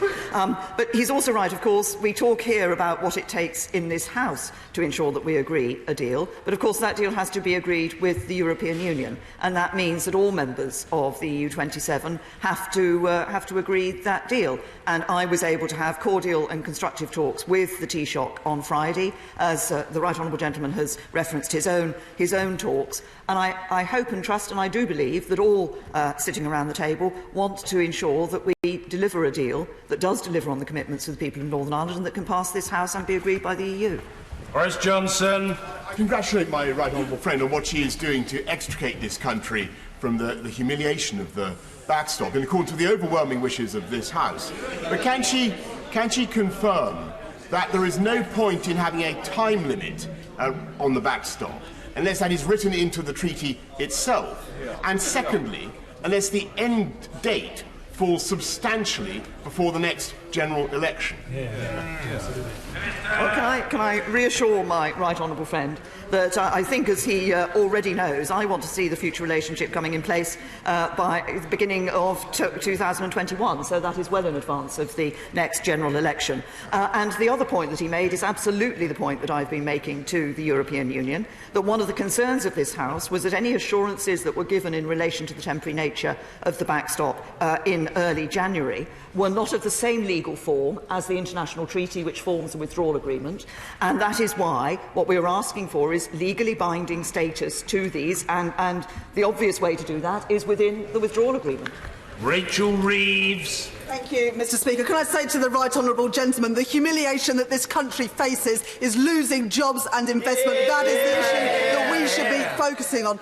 To the Prime Minister, the Business Secretary told our Select Committee last week that this Friday, the 15th of February, is the deadline for getting a deal for businesses who export to the Far East, as shipments take 6 weeks to arrive. Does the Prime Minister agree with the Business Secretary, and can she guarantee that those free trade agreements that we enjoy today will still exist when those goods arrive on the 29th of March? Can I say to the Honourable Lady that we are very well aware of the timetables that businesses are working to. That is why we have been pressing and working hard to get the deal agreed by this House and the European Union. It is also the case that we are working on those trade agreements, and a number of continuity agreements have been signed with trading nations around the world to ensure that we can continue to trade on the current arrangements. Dominic Green. Thank you, Mr. Speaker. I welcome the categorical assurance that my right honourable friend has given to the House in respect of the House's ability to debate a neutral motion on Wednesday, the 27th of February. But time is very short. Can the Prime Minister explain to the House how we are going to comply with the provisions of the Constitutional Reform and Governance Act, Section 20, if there is a deal, how we are going to implement the Withdrawal Agreement Implementation Bill and still leave on the 29th of March? Isn't it the case that, looked at realistically, there is going to have to be an application to extend the Article 50 process, even if my right honourable friend is successful in getting some kind of agreement through this House? Thank you. Can I say to my right honourable and learned friend, obviously, as he said, the Withdrawal Act 2018 does make clear that the provisions of the Constitutional Reform and Governance Act 2010 which require the withdrawal agreement to be laid for 21 sitting days before Parliament will apply to the withdrawal agreement. In most circumstances, that period may be important in order for this House to have an opportunity to study the agreement. But of course, in this instance, MPs will already have debated and approved the agreement as part of the meaningful vote. So while we'll follow normal procedure if we can, where there's insufficient time remaining following a successful meaningful vote, we will make provision in the Withdrawal Agreement Bill, with Parliament's consent, to ensure that we're able to ratify on time to guarantee our exit in an orderly way. Liz Savile-Roberts. Let us remember what this looks like to anxious people outside this place. It looks like what it is. The Prime Minister buying time in a disingenuous, transparent attempt to run down the clock and force MPs from all 4 nations of the UK to back her, with a no-deal, done deal looming large. Has she, at any point in her accelerated timeline, considered how and when she'll gain legislative consent from the devolved parliaments on the Withdrawal Agreement Bill, which will, no doubt, encroach on their competences? I say to the right honourable lady, she talks about buying time. Now, what I'm doing currently is taking a very clear message given by this House of Commons to the European Union to negotiate changes to the deal such that this House of Commons will have the confidence and be able to agree that deal. Dominic Raab. Thank you, Mr. Speaker. Can I welcome the Prime Minister's statement? Does my right honourable friend agree that requiring legally binding changes to the backstop is reasonable but also essential to passing that deal through this House? And while Brexit was the UK's choice, if Brussels remained stubbornly intransigent, a departure on WTO terms would be the EU's choice? Can I say to my right honourable friend, the point he makes about the legally binding nature of the changes is an important one. This House has been clear about those issues, and as I indicated in an earlier response, it is this question of the different legal force of the commitments that have been made so far is the one that I have raised with the European Union, and the concern that the withdrawal agreement in the international treaty would currently take precedence over the legal assurances that were given in the separate letter about the temporary nature of the backstop. And it's that equivalence of legally binding nature to make sure that the withdrawal agreement cannot then trump anything extra that is important. Luciana Berger. Thank you, Mr. Speaker.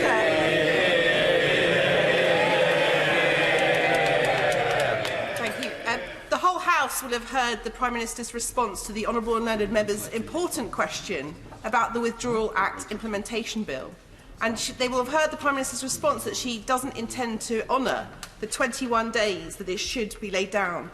We haven't seen the draft of this bill, and yet it deals with very, very thorny issues about the divorce bill when we leave, EU citizens' rights, this is supremacy of European law during the transition period, and also the consent to remain under the jurisdiction of the European Court of Justice during that period as well. How on earth does the Prime Minister expect members on all sides of this House to consent to that legislation without seeing a draft at this moment in time? Will she not acknowledge that there is no chance that she's going to pass that legislation in 45 days' time? And on that basis, will she commit to extending Article 50 so this country does not crash out with no deal, threatening jobs right up and down this country? Can I thank the Honourable Lady for her question? She's raised, obviously, an important point about this timetable, which was raised by my right honourable and learned friend, the member for Beaconsfield. As I indicated, the 21 days that are in CRAG are normally there because there hasn't been an opportunity for the House to actually see the nature of an agreement that it is looking at. In this case, of course, the House would have already had an opportunity to approve the agreement. The House has seen we're looking for changes in the agreement, but the vast majority of the agreement would not be changed in the discussions that we're having with the European Union, and the House has already been able to look at that as part of the meaningful vote. And I'm sure that when a meaningful vote has been agreed in this House, then every member of this House will want to ensure that they're able to operate on a timetable that enables us to leave at the end of the two-year period agreed by this House when we triggered Article 50. Justine Greening. Thank you, Mr. Speaker. The Prime Minister is driving this House towards two options that the British people don't want. We've already voted against having a no-deal departure in this House. We've also already voted against massively her own prime ministerial deal from Brussels. She's simply just turned this exercise now into one of cobbling together enough votes to win a vote in this House, when actually we deserve so much more than that. It's not just about getting the ERG on board. It's not about just getting enough Labour MPs to switch sides. It's about getting the British people on board for the future that lies ahead. And that takes more than just votes in here, more than just the results of grubby backroom deals. And is it time that the only responsible action ahead of us, isn't it time to recognise that the responsible thing to do is to now go back to people and get their seal of approval?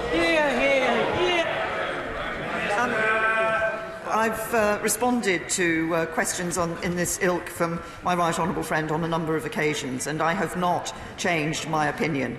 I believe it is important that this House recognises that, having given the choice to the British people as to whether to leave or stay in the European Union, the British people having chosen, we should respect that choice and we should deliver on that choice, and that's what we're doing. Joanna Cherry. I note that during her statement, the Prime Minister said that she had secured an agreement with the EU for further talks. And I'm sure she used the word talks advisedly, because when the Brexit Select Committee was in Brussels last week, we were told very clearly that the negotiations are over and that they ended in November when the Prime Minister shook hands on the deal to which she agreed. Yeah. Now, isn't the reality quite simply this? That deal won't be changed by the EU. She can't get that deal through this House. So what she needs to do is put the deal to the people of the 4 nations of the United Kingdom. I've just answered exactly that question in relation to a vote for the members, and my view on that has not changed in the 30 seconds or so since I asked it, my right honourable friend from Putney. Mr. Owen Patterson. The Malthouse Compromise, if adopted, would deliver the requirement of the amendment put down and passed by my right honourable friend, the member for Altrincham Sale West, to replace the backstop. So the Prime Minister's comments just now to my right honourable friends for Chingford, Woodford Green and Loughborough were really encouraging. Would she commit to instructing civil servants both in Brussels and in Westminster to working these proposals up into legal text? Can I say to my right honourable friend that I believe he and some other of my right honourable friends had previously indicated to me that they understood that work that had been done by others outside this House had indeed contributed to a potential legal text. I know that meetings are continuing with officials to look at the issues that have been raised around the alternative arrangements. I've indicated what has happened in relation to those and Brussels, and we will continue to work on those alternative arrangements. Chris Leslie. So essentially, the Prime Minister is asking us, please can she have more time to convert those base metals into gold? But isn't it a complete fantasy to expect the Irish government to essentially put a time limit on the Good Friday Agreement? Nor should we expect them to do that, unless colleagues across the House take some responsibility on Thursday and snap out of this delusion right now. We will be at the mercy of this Prime Minister's run-the-clock-down strategy. Can I say, right honourable gentleman, that he talks about the issue of the time limit, and that being he described it as a time limit on the Good Friday Agreement. No, it would not be a time limit on the Good Friday Agreement. This government remains absolutely committed to the Belfast Good Friday Agreement and to the commitments and obligations that we have within that Belfast Good Friday Agreement. We also remain committed to ensuring there's no hard border between Northern Ireland and Ireland. And I have always said, as has the Taoiseach, that the best way of delivering that is in the future relationship, and that's what we're working to. Sir Nicholas Soames. Speaker, can I reassure the Prime Minister that I'm holding my nerve like anything? And would my right honourable friend therefore confirm that it remains at the heart of the government's policy, in the national interest, to secure a deal which at the end of the day will achieve the closest possible political, economic and security relationship with our friends and allies in the European Union? Thank my right honourable friend for holding his nerve. Can I reassure him that what we are doing in negotiating this deal is ensuring that we deliver on the referendum. We'll be leaving the European Union, but they are our closest neighbours, and I believe it remains in the interests of this country and the European Union for there to be a close relationship between the UK and the EU in future. We've set out proposals for that close relationship for the future, and obviously the second stage of negotiations will be putting that relationship into legal text. Kate Hoey.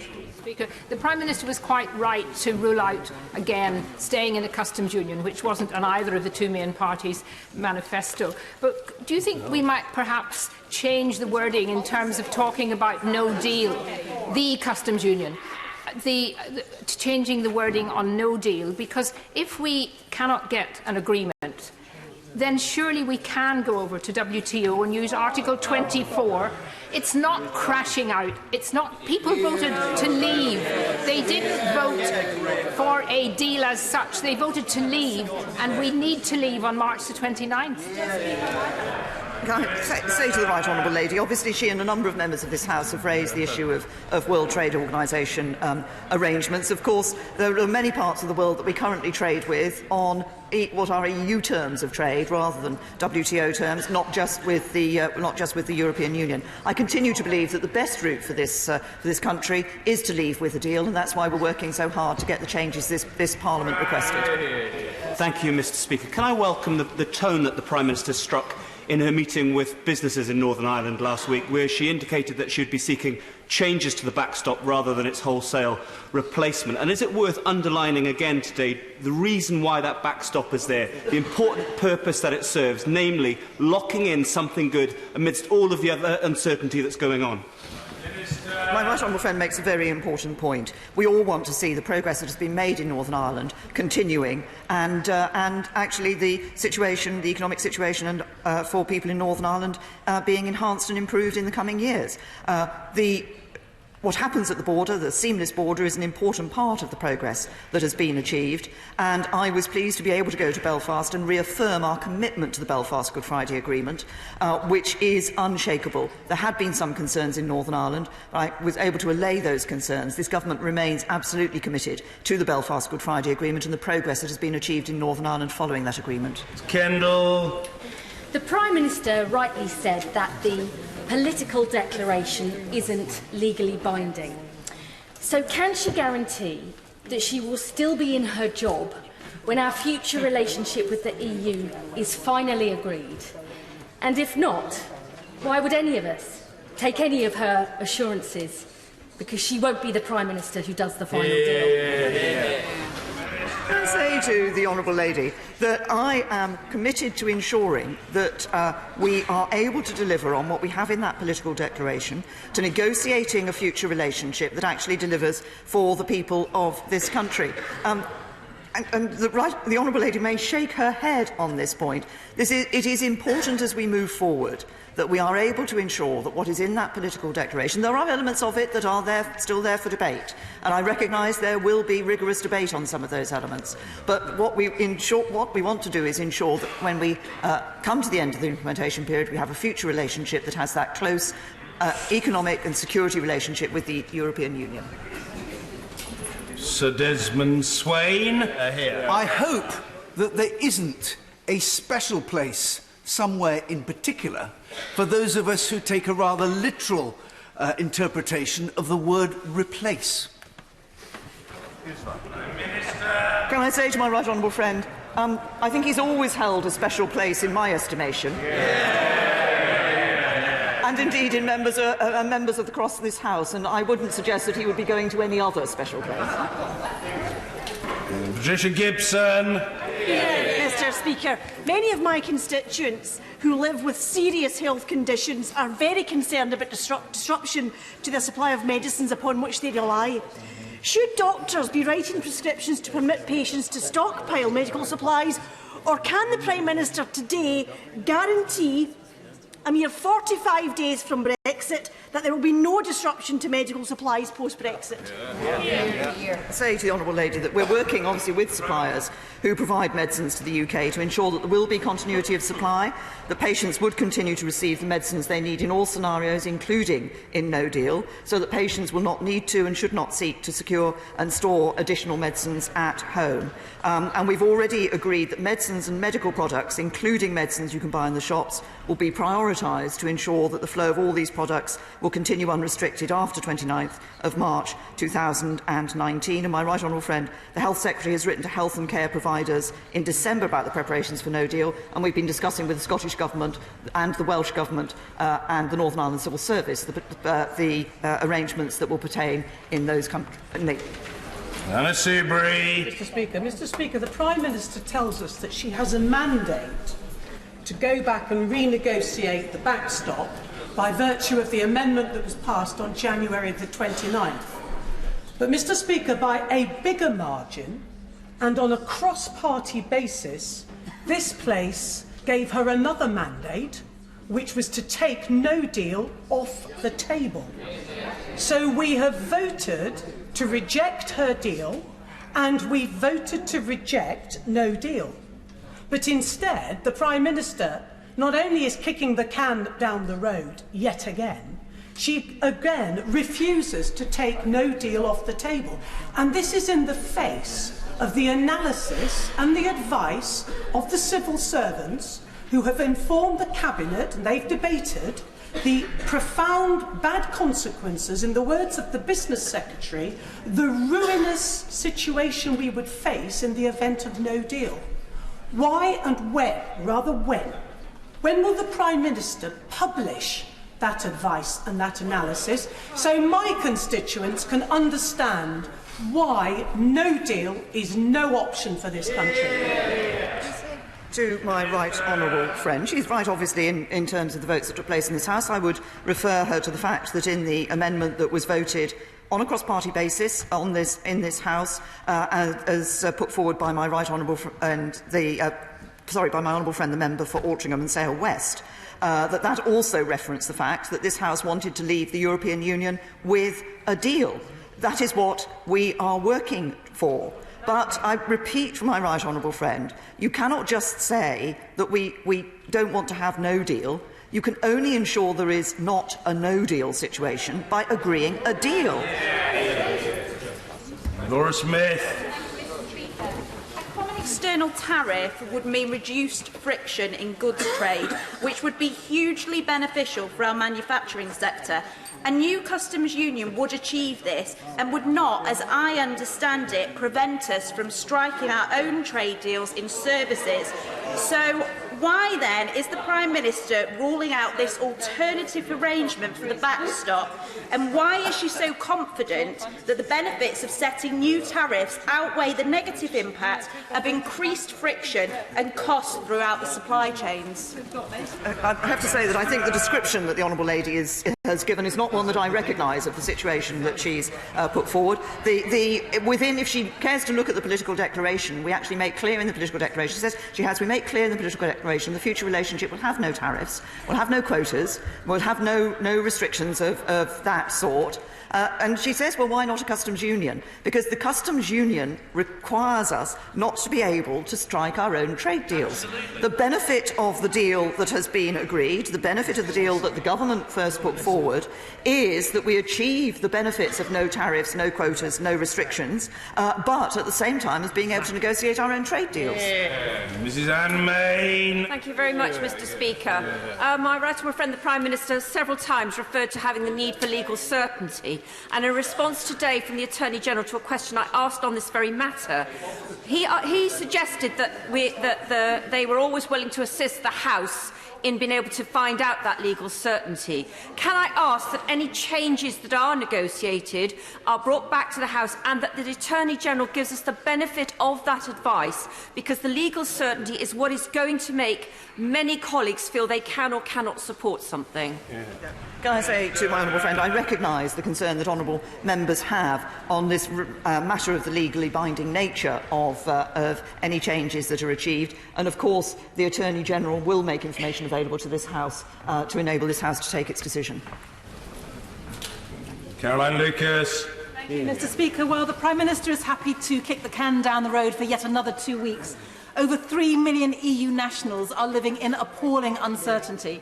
And as it stands, the Home Office's EU settlement scheme could leave potentially hundreds of thousands of EU nationals undocumented and at risk from the hostile environment. So will she accept that only a declaratory system under which those resident in the UK before March the 29th are automatically granted leave to remain, only that would protect all citizens' rights, as she has claimed that she wants to do?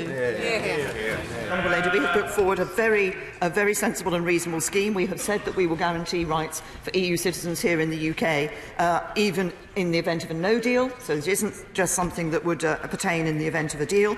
As the Honourable Lady will know, we have already announced that there will be, from the full rollout of the settlement scheme, there will be no fee required, and we'll reimburse any fees that have been paid in the pilot periods of that. But we do retain the right to ensure that it is possible that this country can determine that individuals who perhaps have a particular criminal record are not in this country. That's a right that we look at across the board, and so the sort of situation that she suggests, I think, is not right. We have a very good scheme. We have a good scheme that's easy to use and will be at no charge.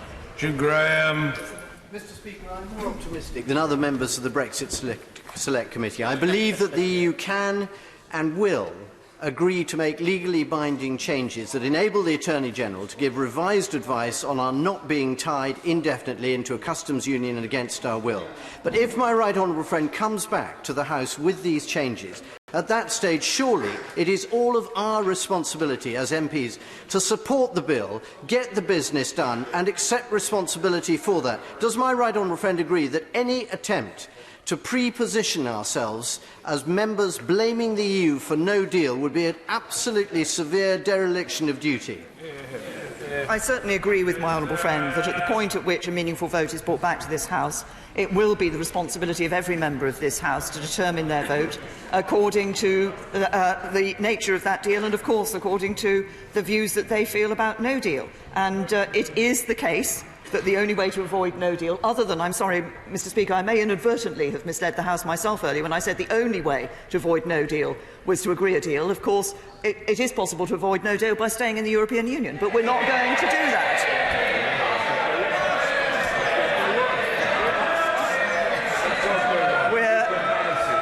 We're not going to do that because that would be going back. That would be going back on the vote of the people of this country. We will be leaving the European Union, and when the deal comes back, it will be the responsibility, as my honourable friend says, of every member of this House to determine whether or not we move forward with that deal. Ben Bradshaw. With the Prime Minister recklessly running down the clock to a crash-out Brexit, can I say to the responsible members of her government that if they fail to act soon to prevent such a calamity, history will judge them very, very harshly? But can I also say to my own front bench, now that the government have rejected our offer, if they fail to honour the unanimously agreed policy at our conference in favour of a public vote, they too will be judged very harshly by history. Can I say, Mr. Speaker, I think the second part of that question was not addressed to me, so I will not be responding to it. But the right honourable gentleman stands up and says that we are recklessly running down the clock in order to crash out with no deal. That is not the case. If that was the case, I wouldn't be spending time talking to EU leaders, going to Brussels, going to Dublin, trying to work a way that we can find to deliver on a deal that respects the concerns raised by this House and that will get through this Parliament. Vicky Ford. Thank you. The organisation Leave Means Leave is telling my constituents that we can walk away from the EU with no agreement, but also be a global champion for free trade. Does my right honourable friend agree that this is totally illogical and that if we want to be a global champion for free trade, our first act should be to agree an agreement with our largest trading partner? I think my honourable friend has made an important point, which is that if it is the case that we believe that we want to make trade agreements with countries around the world on terms other than WTO terms, then it also makes sense to make a trading agreement, and we have a very good one proposed by the government, with the European Union, and that's what we'll work to achieve. Speaker, the Prime Minister might remember I congratulated her on trying to speak to a wider group of people and to speak to the opposition and do all those things that she started. From where I'm standing, I don't think she's completed that job. I actually thought there were some good signs this week that there was a discourse and an exchange of views, and we could have seen that in this House, actually, there is probably a majority for a sensible course forward. On the other hand, can I remind her that outside there, since the referendum, there's been a fantastic change in the national mood. As I go around and as I speak to people, reasonable people, not the extremists, I find an urgent desire to get this sorted with a second referendum and a people's vote. Can I say, say to the right honourable gentleman that certainly when I go on the doorsteps, I do get from people an urgent desire to get this sorted, not to get a second referendum and a people's vote, but actually to deliver on the first vote and to do so and leave the European Union at the 29th of March. John Barron. The Prime Minister is absolutely right to hold her nerve. The EU could write the textbook on 11th-hour deals. Most colleagues in this place prefer a good deal to no deal. But can she reassure the House that should we leave on the 29th of March on no-deal WTO terms, we are sufficiently prepared? We are indeed. We've ramped up our preparations. We are continuing our preparations for no deal. We're obviously engaging not just with government departments, we're engaging with devolved administrations, with the Northern Ireland Civil Service, we're engaging with local authorities up and down the country, and obviously working with businesses and those who would need to make alterations to their operations in the event of no deal, and we continue to ramp up those preparations. Angela Smith. Thank you, Mr. Speaker. Thank you. We hear a lot about the reasons or the assumed reasons why people voted to leave the EU. But one thing I am sure about, the people of this country are demanding effective leadership on this issue, and they feel absolutely they're not getting it from anywhere on the political landscape. Anywhere on the political landscape.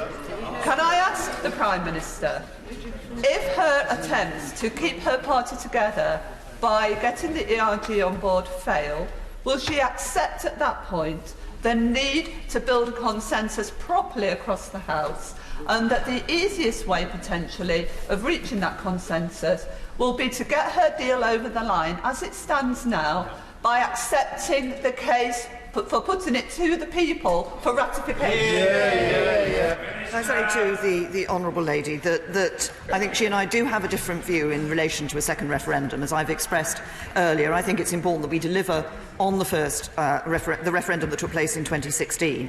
But it is also important that as we do that, we do it on a way that actually commands, obviously we need to command support from this House. I want to see support from across this House. I think a strong show of support for a deal across the whole House will be important as we move forward into dealing with the legislation, and for other reasons too. I naturally want my colleagues and our confidence and supply partners to support the deal, but as I say, I look to having a deal that I can bring back that will command strong support across the House. Richard Drax. Mr. Speaker, my right honourable friend has repeatedly said that no deal is better than a bad deal. Now, the last deal she put to the House failed, and I welcome her attempts to go back to the EU to strike a better deal. But does she agree with me that to get that better deal, you've got to keep no deal on the table as a negotiating tool? Take it off, and no deal, fair deal, will be struck. I agree with my honourable friend that we do need to ensure that people when in the negotiations people recognise the options that are available. And as I've said to a number of members, we're not going to stay in the European Union, so the only other way of not having no deal is to agree a deal. We can't simply say we don't want no deal and then not deliver a deal that ensures that we don't have no deal. Wilson. The European Commission this week published a document spelling out the implications of the withdrawal agreement and made it quite clear that Northern Ireland would have to maintain specific regulatory alignment with the EU, and the EU Customs Code would continue to apply to Northern Ireland, and that would mean systematic checks on all goods travelling from the rest of the UK to Northern Ireland at all ports and airports. That would rip apart the United Kingdom. To use the Prime Minister's own words, will she ensure that that must not happen and that will not happen? To the honourable gentleman that I'm as clear as he is, that we want to ensure that we will keep the United Kingdom together, and it was precisely in order to avoid the sort of customs border between GB and Northern Ireland that led to us negotiating the UK customs-wide territory in the withdrawal agreement, in the backstop as it currently appears in the withdrawal agreement. And in the issue in relation to regulatory changes, of course, we have indicated commitments that the UK government would be able to make in relation to that situation, as we as we would be respecting what we committed to in the December joint report. But we will, I'm absolutely clear that everything that this government will be doing to ensure that we keep the United Kingdom together. That means keeping Northern Ireland as part of the United Kingdom, England, Scotland and Wales as well. Francois. Thank you, Mr. Speaker. Can I welcome the Prime Minister's statement, in particular her very clear exposition of why she doesn't want to remain in the customs union because it would materially fetter our ability to do international trade deals in our own right. She is absolutely correct in that. And can I ask her to confirm that that position is wholly consistent with the 2017 Conservative manifesto and therefore will enjoy strong support from all sides of these benches, whether we have been sent to hell or not? I believe it is consistent with the manifesto that we set out. It is also consistent with the original set of principles that I set out in the Lancaster House speech, which many members of this House refer to. Mr. Speaker, the Prime Minister has talked about wanting to achieve an orderly Brexit, but the Public Accounts Committee has carried out a lot of work showing that even with a deal, Brexit will be far from orderly. So in the light of that and the points raised by the Right Honourable gentleman, the member for Beaconsfield, about the constitutional challenge of getting it through, will she commit today to not ruling out extension of Article 50 to make sure that whatever happens, this country is prepared? We will ensure that this country is prepared. The Right Honourable Lady refers to the issue of an orderly Brexit. It is precisely the deal that we negotiated, setting aside the issue of the backstop and the changes that are required by this House in relation to that matter. It does provide for the implementation period, which provides that orderly progression onto the future relationship. That's what we're working for, and that's what I hope this House will find its way to agreeing. Zach Goldsmith. Can the Prime Minister be absolutely clear that when we leave the European Union, our environmental standards in this country will rise, not fall? First of all, we are committed to ensuring that our environmental standards do not fall, and I believe it is in the interest of this country and the desire, indeed, of this House and this country to see that we enhance our environmental standards in the future. And I would say to my honourable friend that I think the government has shown its commitments through our 25-year environmental strategy, through the Environment Bill that my right honourable friend, the Environment Secretary, will be bringing forward in a number of ways. We're showing the commitment we have to enhanced environmental standards. Thank you very much, Mr. Speaker. A close member of my family suffers from ulcerative colitis and is also a serving police officer.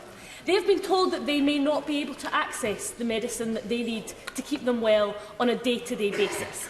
So what does the Prime Minister say to my family member and to the many thousands of people across the UK who have chronic illnesses, some of which are exacerbated by anxiety and uncertainty?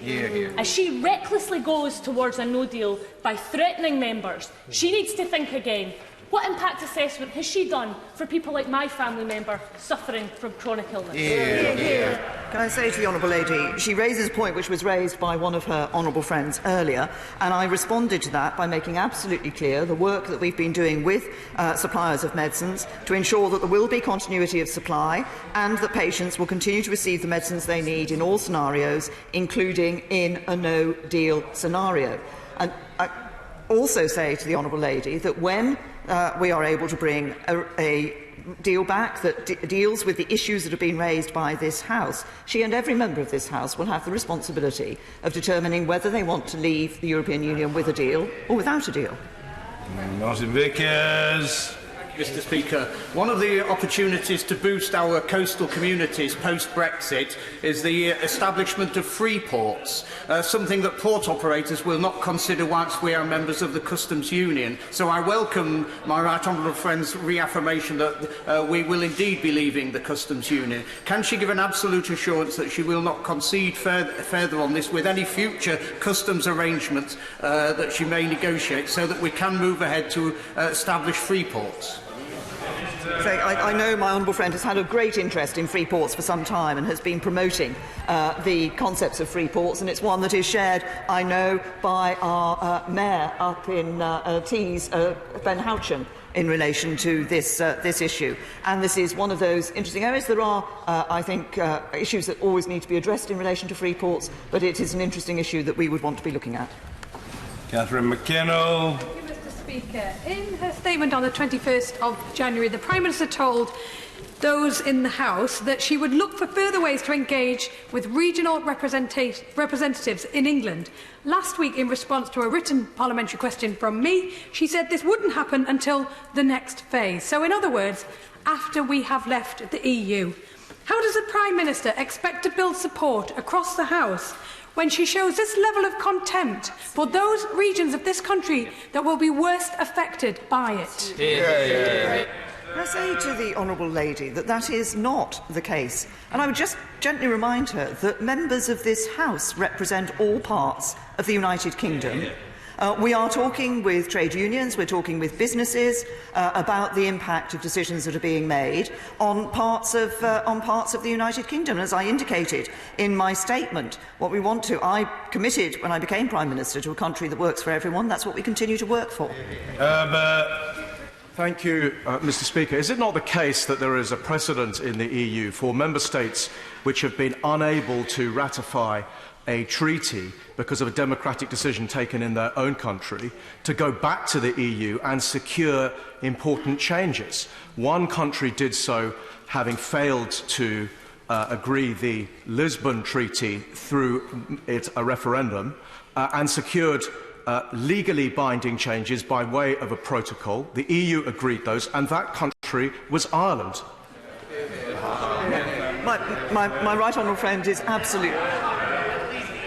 My right honourable friend is absolutely right that there is precedent for a situation in which a country has said that it is not able to accept the terms of a particular agreement and go back to the European Union and negotiate different terms.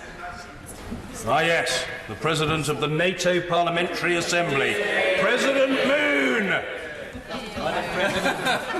Thank you, Mr. Speaker. The Prime Minister has made great statements about honouring the referendum. But the thing I'm asked most often by colleagues across Europe, but also by people in my constituency, is what selective process the Prime Minister used in honouring what votes. Because we had an election in 2015 and the Prime Minister didn't like the result, so she went back to the people in 2017. We had a vote about her deal and it was rejected.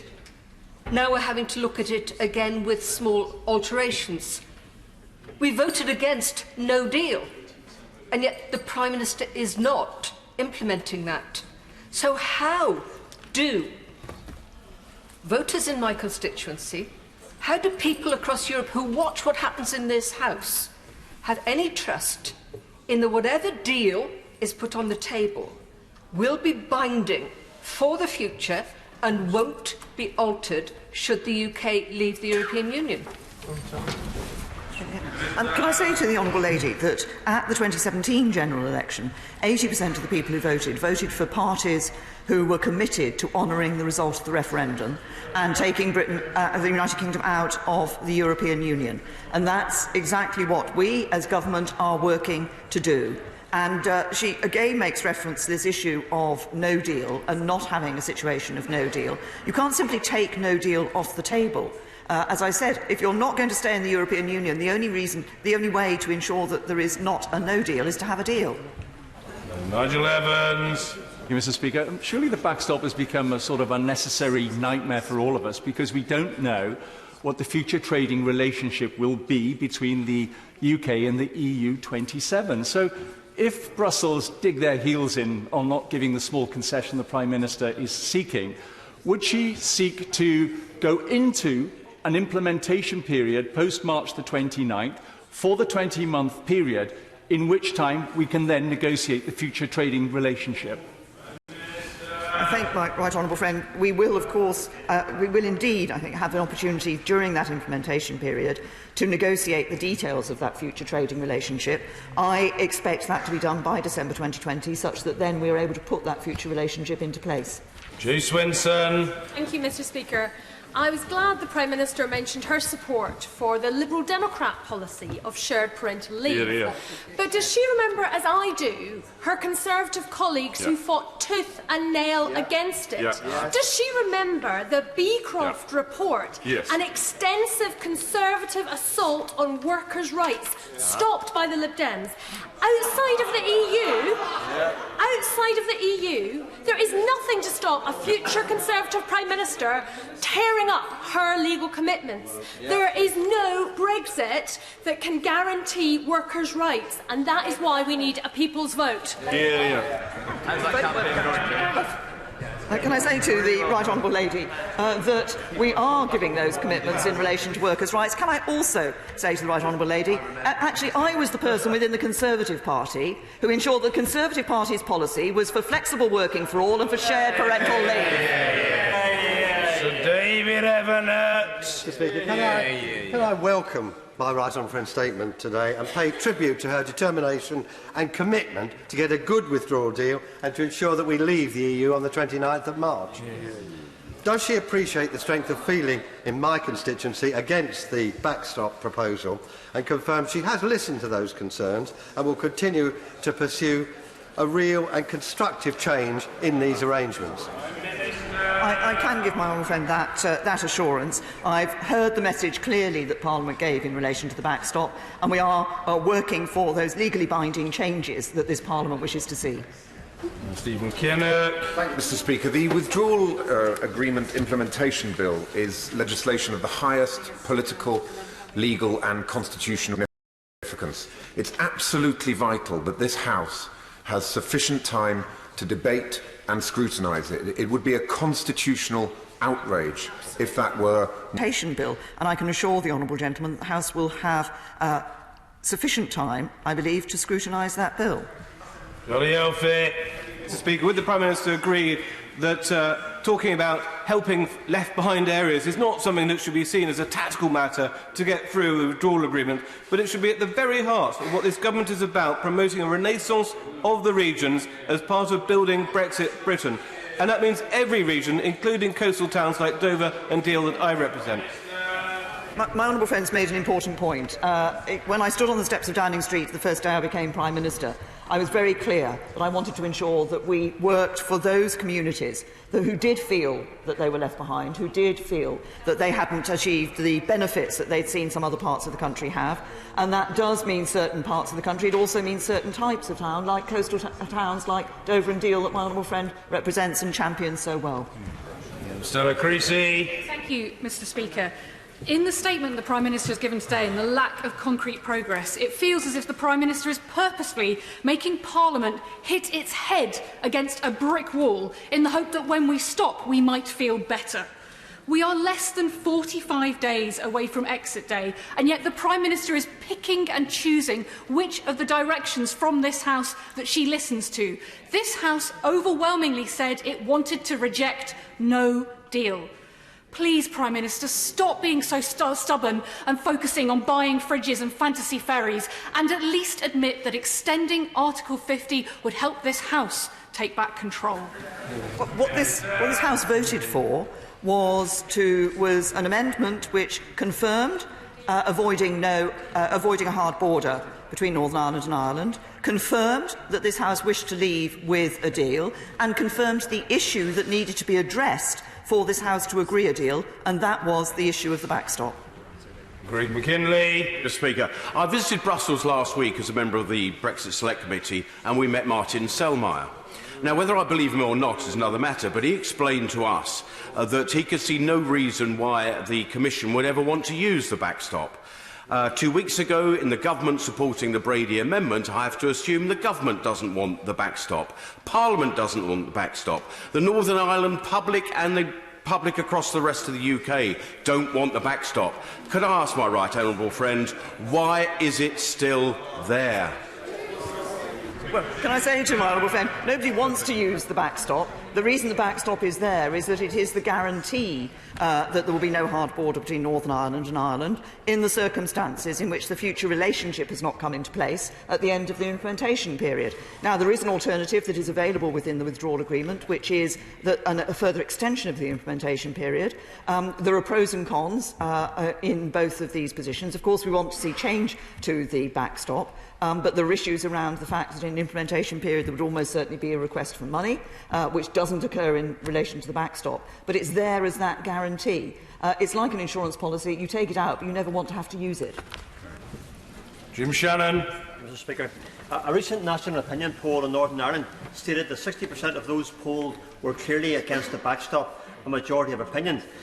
Is the EU policy on the backstop like that Great Eagles song, Hotel California? You can check out any time you like, but you can't leave. And can the Prime Minister give an assurance to Unionists in Northern Ireland that there can be no progress unless the backstop is removed or is time limited? The honourable gentleman has made the point clearly that, in fact, it is this House that has said that it requires changes to be made to the backstop, legally binding changes, and that's what we're working for. Alex Chalk. Speaker, I have constituents working at GE Aviation, BAE Systems, Spirax, Sarco, JLR, Honda. Those businesses urgently need certainty. What assurances can the Prime Minister provide that the talks are credible and constructive, not cosmetic, and can reasonably be expected to yield progress? I say to my honourable friend that the talks I had last week, I think, indicated from the point of the European Commission that they do indeed want to ensure that we can leave with a deal. They have extended those talks. Previously, there had been indeed some unwillingness to extend the talks, but now that Parliament has shown what it specifically wants to see changing in the withdrawal agreement, then we are able to have those talks and to explore the various ways in which we can ensure we deliver a deal that this Parliament can support. Martin Doherty-Hughes. The Prime Minister assured the House on the 14th of January that the right to be British or Irish or both in Northern Ireland was clear and referenced by a withdrawal agreement. Yet in Belfast on the 2nd of February stated, "I know that in some cases recently people have encountered difficulties in securing their Irish rights as Irish citizens. Therefore, does the Prime Minister recognise and agree that Emma de Souza and many others in Northern Ireland are Irish citizens and therefore EU citizens, all the while the Home Office claims they're British?" I say to the honourable gentleman, he's raised an issue which, as I said, first of all, it is absolutely clear the position of people in Northern Ireland to be Irish or British or indeed both is very clear in the withdrawal agreement, is maintained in that withdrawal agreement. There has been an issue raised in relation to a small number of cases about the interaction of that with the immigration rules that we apply here in the United Kingdom, and that's what the Home Secretary is working on. Foster. Thank you, Mr Speaker. I welcome the Prime Minister's statement, but would she agree with me that extending Article 50 just to have more months of procrastination would allow some people to carry on dishing out the sound bites rather than voting for solutions would be of no use to us, no use to the EU and no use to our economy either? My honourable friend makes a very important point. Extending Article 50 doesn't solve the issue. It just extends the length of time of consideration being given. The point will still have to come where members of this House would have to make a decision and exercise respect their responsibilities. And he references the economy. Actually, businesses have said to me that they don't want to see Article 50 extended because they feel that would extend that period of discussion and uncertainty, and they want a deal delivered and a deal agreed. Caroline Flynn. Mr Speaker, it is understandable that my right honourable friend, the Leader of the Opposition, is wary. But he knows that in the general election, Labour promised to respect the outcome and work for a deal. So I hope he will take every opportunity that is offered to him to talk to government, to talk to officials with a shadow base secretary, to hold the government to account and the Prime Minister account on what promises she's made in her statement today, particularly on workers' rights. But does the Prime Minister share my concerns about the downturn in economic growth? Since the referendum, 2,000 new jobs have been created in my constituency at Doncaster Airport. And it seems to me that it is indecision, not Brexit per se, that is now holding back business. It is absolutely essential that we face compromise in a straightforward way and seek a deal. There are some in this House who say take no deal off the table, but for them, no deal is ever going to be a winner. So I would ask the Prime Minister to reiterate that across Parliament we have to do what business and our communities want and reach a compromise and get a deal done sooner rather than later. Well, the Right Honourable Lady makes a very important point, which is that it is in the interests of business, it is in the interests of communities to get a deal agreed so that we can move forward. And I believe there are businesses who are waiting, who are holding back investment in this country, waiting for us to get the deal over the line, and that investment will be made when we get that deal. And it is for every member of this House to be prepared to accept, as the Right Honourable Lady has said, that we are all making compromises. The agreement with the European Union involves some compromise. That is because it's two sides coming together to agree a deal, but it's in the best interest of this country to have that deal and to get it sorted. Jeremy Lefroy. I think I entirely support what the Right Honourable Lady for Don Valley has just said. This morning I met with the representative of a large manufacturer in my constituency who are incredibly concerned about what would happen in the case of a no deal. But I want to ask my Right Honourable friend if she could lay out quite clearly the consequences of no deal for our vital services sector, in which we have a trade surplus both with the EU and across the world, and which is responsible for the jobs of so many millions of our fellow citizens.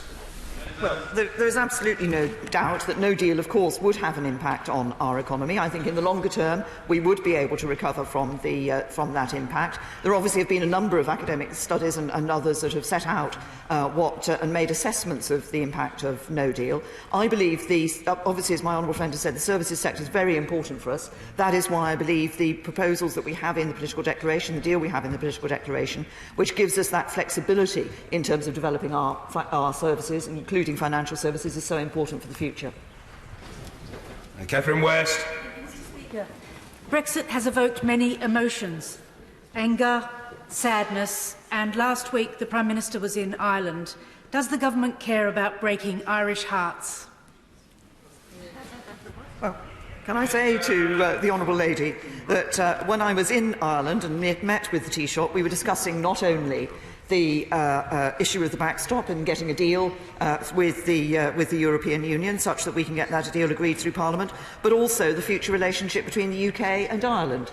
And as obviously having the border between Northern Ireland and Ireland, so a land border with Ireland, a continuing member of the EU27, but also a close neighbour, we want to ensure that we can enhance and build on the very good relations that we've had between the UK and the Irish government in recent years, and build on those relations for the future. So I will be with us.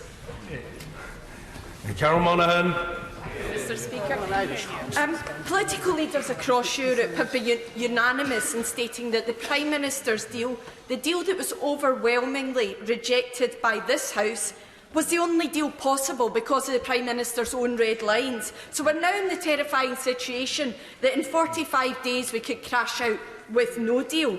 She's heard members this afternoon on both sides calling for an extension to Article 50. So could the Prime Minister now tell the House how many votes she is happy to lose before she considers extending Article 50? I've set out the procedure that the Government is going to follow in relation to this issue, and we continue to work to be able to bring back a deal for a meaningful vote.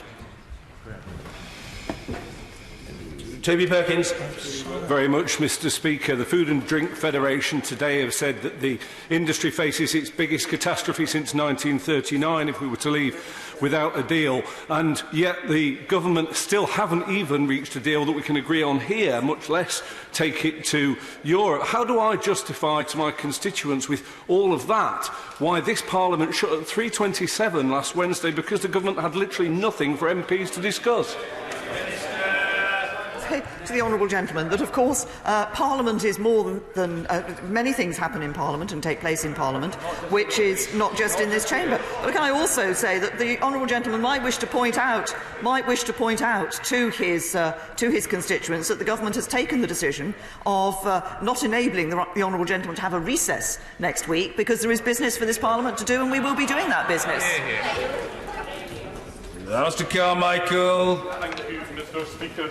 If the Prime Minister is serious about meeting the 29th of March deadline, will she allow this House to get on and do what it's here to do, instead of filling our time with general debates and statutory instruments?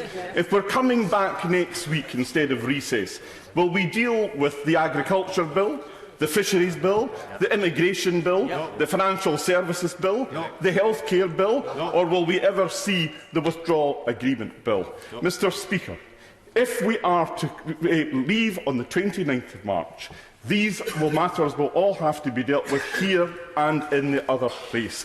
Why does the Prime Minister not just accept what is obvious to the rest of the world and start now the process for an orderly extension of the Article 50 period? To the right honourable gentleman, the immigration bill, I believe, is in committee today, so work is being done on the immigration bill.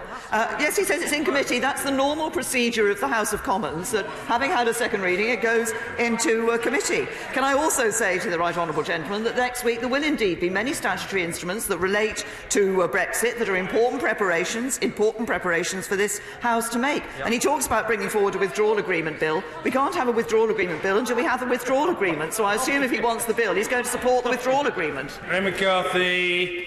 Mr. Speaker, we were told we would see the final report on anti-dumping duties on aluminium foil by Christmas, and entirely predictably, we haven't seen anything at all. Now, that's very niche, but for a company in my constituency, it's extremely important.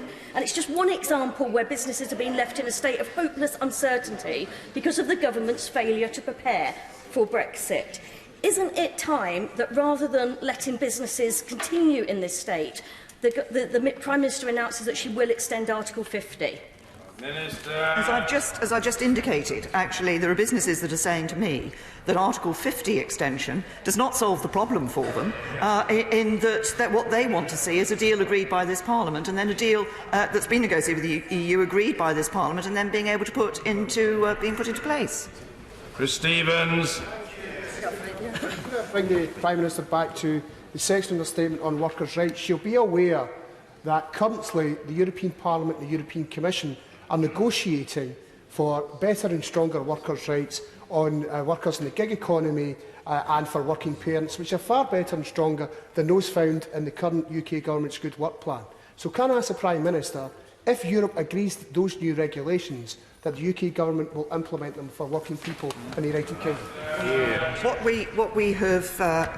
What I've said in the statement, what we've indicated, is that if there are future changes in the European Union to workers' rights that change those workers' rights, then we're committed to giving Parliament the opportunity to say whether the United Kingdom would support those rights. Owen Smith. Mr. Speaker, it is patently obvious that the Prime Minister's tawdry strategy is now to string this out to the last second in an attempt to blackmail and bully MPs into supporting this deal. Can I reassure her that I will take her advice, I will hold my nerve, and I will refuse to bend the knee to this job-destroying Brexit? And can I urge my front bench to do likewise, to refuse to vote for it and instead to honour our conference commitment to holding a public vote on this deal? Hear, hear. The honourable gentleman talks about the impact of not having come to a deal at this stage, and then in his question wants to go into a situation where we don't have a deal, where we don't have agreement across this House, and where there's an extension of the time and the uncertainty that he's already referred to. I don't think that a people's vote, second referendum, is the right way forward for the reasons that I've indicated earlier. I believe what people want us to do is deliver on the referendum and get on with it. Dr. Lisa Cameron. Mr. Speaker, what progress, if any, has the EU signalled to the Prime Minister may be possible on the backstop to date? That's precisely what we're talking to the European Union about, is about how we can resolve the issue of the backstop in a way that will command the support of this Parliament. They have agreed, we have agreed that we will enter those talks, and that's exactly what we're discussing. Mike Gates. Mr. Speaker, the European Union and all the people speaking for it in the different institutions have made absolutely clear that the withdrawal agreement negotiated by this Prime Minister, agreed by this Prime Minister, signed off by this Prime Minister, is not going to be amended. But this House has rejected the withdrawal agreement. Isn't the only way out of this now, and this gives the Prime Minister what she wants, for this House to adopt the negotiated withdrawal agreement with a sunset clause and put it to the people in a referendum whether they accept it or whether they wish to remain in the EU with the deal, the better deal we have now? Thank you, the honourable gentleman. I think I refer him to the answers that I've given earlier in relation to the issue of a second referendum. Christine Jardine. Thank you very much, Mr. Speaker. Given that the Prime Minister has said repeatedly that she won't go back and give the country the choice of whether or not this is actually what they want, given that she said repeatedly that she doesn't want to extend Article 50, and given that she refuses to take no deal off the table, what advice would she give to those tens of thousands of UK students currently studying in the EU, those British holidaymakers who've already made arrangements and who may have chronic health conditions and find that they may not be able to get cover? Absolutely. I say to the honourable lady that, of course, she indicates, I think, the concerns that she has about the prospect of leaving with no deal. There is an answer to ensuring that we don't leave with no deal, and that is to agree a deal. Diana Johnson. Mr. Speaker, the duty of any government is to keep its citizens safe, and surely there can be no compromise on that. So is the Prime Minister really saying that despite all the warnings about crashing out with a no deal from the police and the security services to our national security, that she is willing to allow us to crash out on the 29th of March rather than extend Article 50? What I'm saying is that the first aim of this government must be what we are doing, which is negotiating a deal, changes to the deal with the European Union that can be brought back to this House, that can command the support of this House. Tom Brake. No fewer than 8 government ministers have described no deal in terms such as catastrophic, a betrayal, disastrous, the worst possible outcome. Why is the Prime Minister still playing Russian roulette with the option of no deal? And at what stage of this lethal game does she expect those ministers to resign from her government? Perhaps that should be on Thursday, when Parliament has the opportunity to find a way of ruling out no deal once and for all. The right honourable gentleman says that Parliament would find a way of ruling out no deal once and for all. There are only 2 ways in which we can ensure that we don't have a no deal situation. One is to stay in the European Union. The right honourable gentleman might want to do that. Yes, he says absolutely from a sedentary position. That is not the result of the referendum. The government will deliver on the result of the referendum and we will leave the European Union. The only other way of ensuring that we don't have no deal is to agree a deal. And that seems to be pretty obvious to me. Yeah. Well, I think the proper response to the honourable lady's sneeze is bless you. Dr Rupa Haque. Mr. Speaker, we are now 45 days away from projected closure date, and we still have no clarity and no closure on a deal that the Prime Minister negotiated 135 days ago. Can I ask for her opinion on this statement that's from the innocent days when it was only 110 days ago, on the eve of the last pooled vote in December? If Parliament doesn't agree a Brexit deal soon, then we must recognise that the original mandate to leave, taken over 2 years ago, will begin to date and will eventually no longer represent a reflection of current intent. Not my words, Mr. Speaker. These are the words of the honourable and gallant member for Bournemouth. If her own government members get it, why won't she? And can she not see why the general public see that her only strategy is really just to run down the clock? Can I say to the honourable lady, The government's position is very clear. We believe it is better for this country to leave with a deal. That is the position that the House of Commons has taken, but the House of Commons has also said that it does not agree the deal that was negotiated. It wants to see changes to the backstop, and that's what we're working for. James Heapy. Thank you, Mr. Speaker. The Prime Minister has taken many questions encouraging that she end uncertainty by taking no deal off the table, but there are many others that encourage her to create more uncertainty by extending Article 50 or calling for a second referendum. The Lib Dems managed to advocate both in the same question. Does she share my confusion over the uncertainty amongst those who oppose Brexit over whether uncertainty is acceptable or not? Hear, hear, hear, hear. Can I say to my honourable friend, I think he has very neatly pointed out the contradiction in many of the contributions that have been made in this House today. Martin Whitfield. Mr. Speaker, the Prime Minister has spoken about a country that she wants to work for everyone. And indeed, in her speech, she said that the damage that would be done to the public faith in our democracy. So what is her message to the 48.1% who voted Remain, who didn't get a mention in her statement? And the others who felt they'd been right. Say to the honourable gentleman that the deal that the United Kingdom government has been pursuing is one that respects the result of the referendum, but does it in a way that protects jobs, protects our security and protects the union of the United Kingdom. I believe that is the deal that is right for everyone across the United Kingdom. Gethins. Mr. Speaker, last week my constituent Karen Vaughan had to travel to a registration centre in Edinburgh from the village of Letham in Fife. Mrs Vaughan moved to the UK 74 years ago when she was 3 months old. Her village is very, very angry. She's upset. What's the Prime Minister's message to Mrs Vaughan? I hope it's I'm sorry. Can I say the honourable gentleman has raised a specific case, and I don't know all the details of the case that he has raised.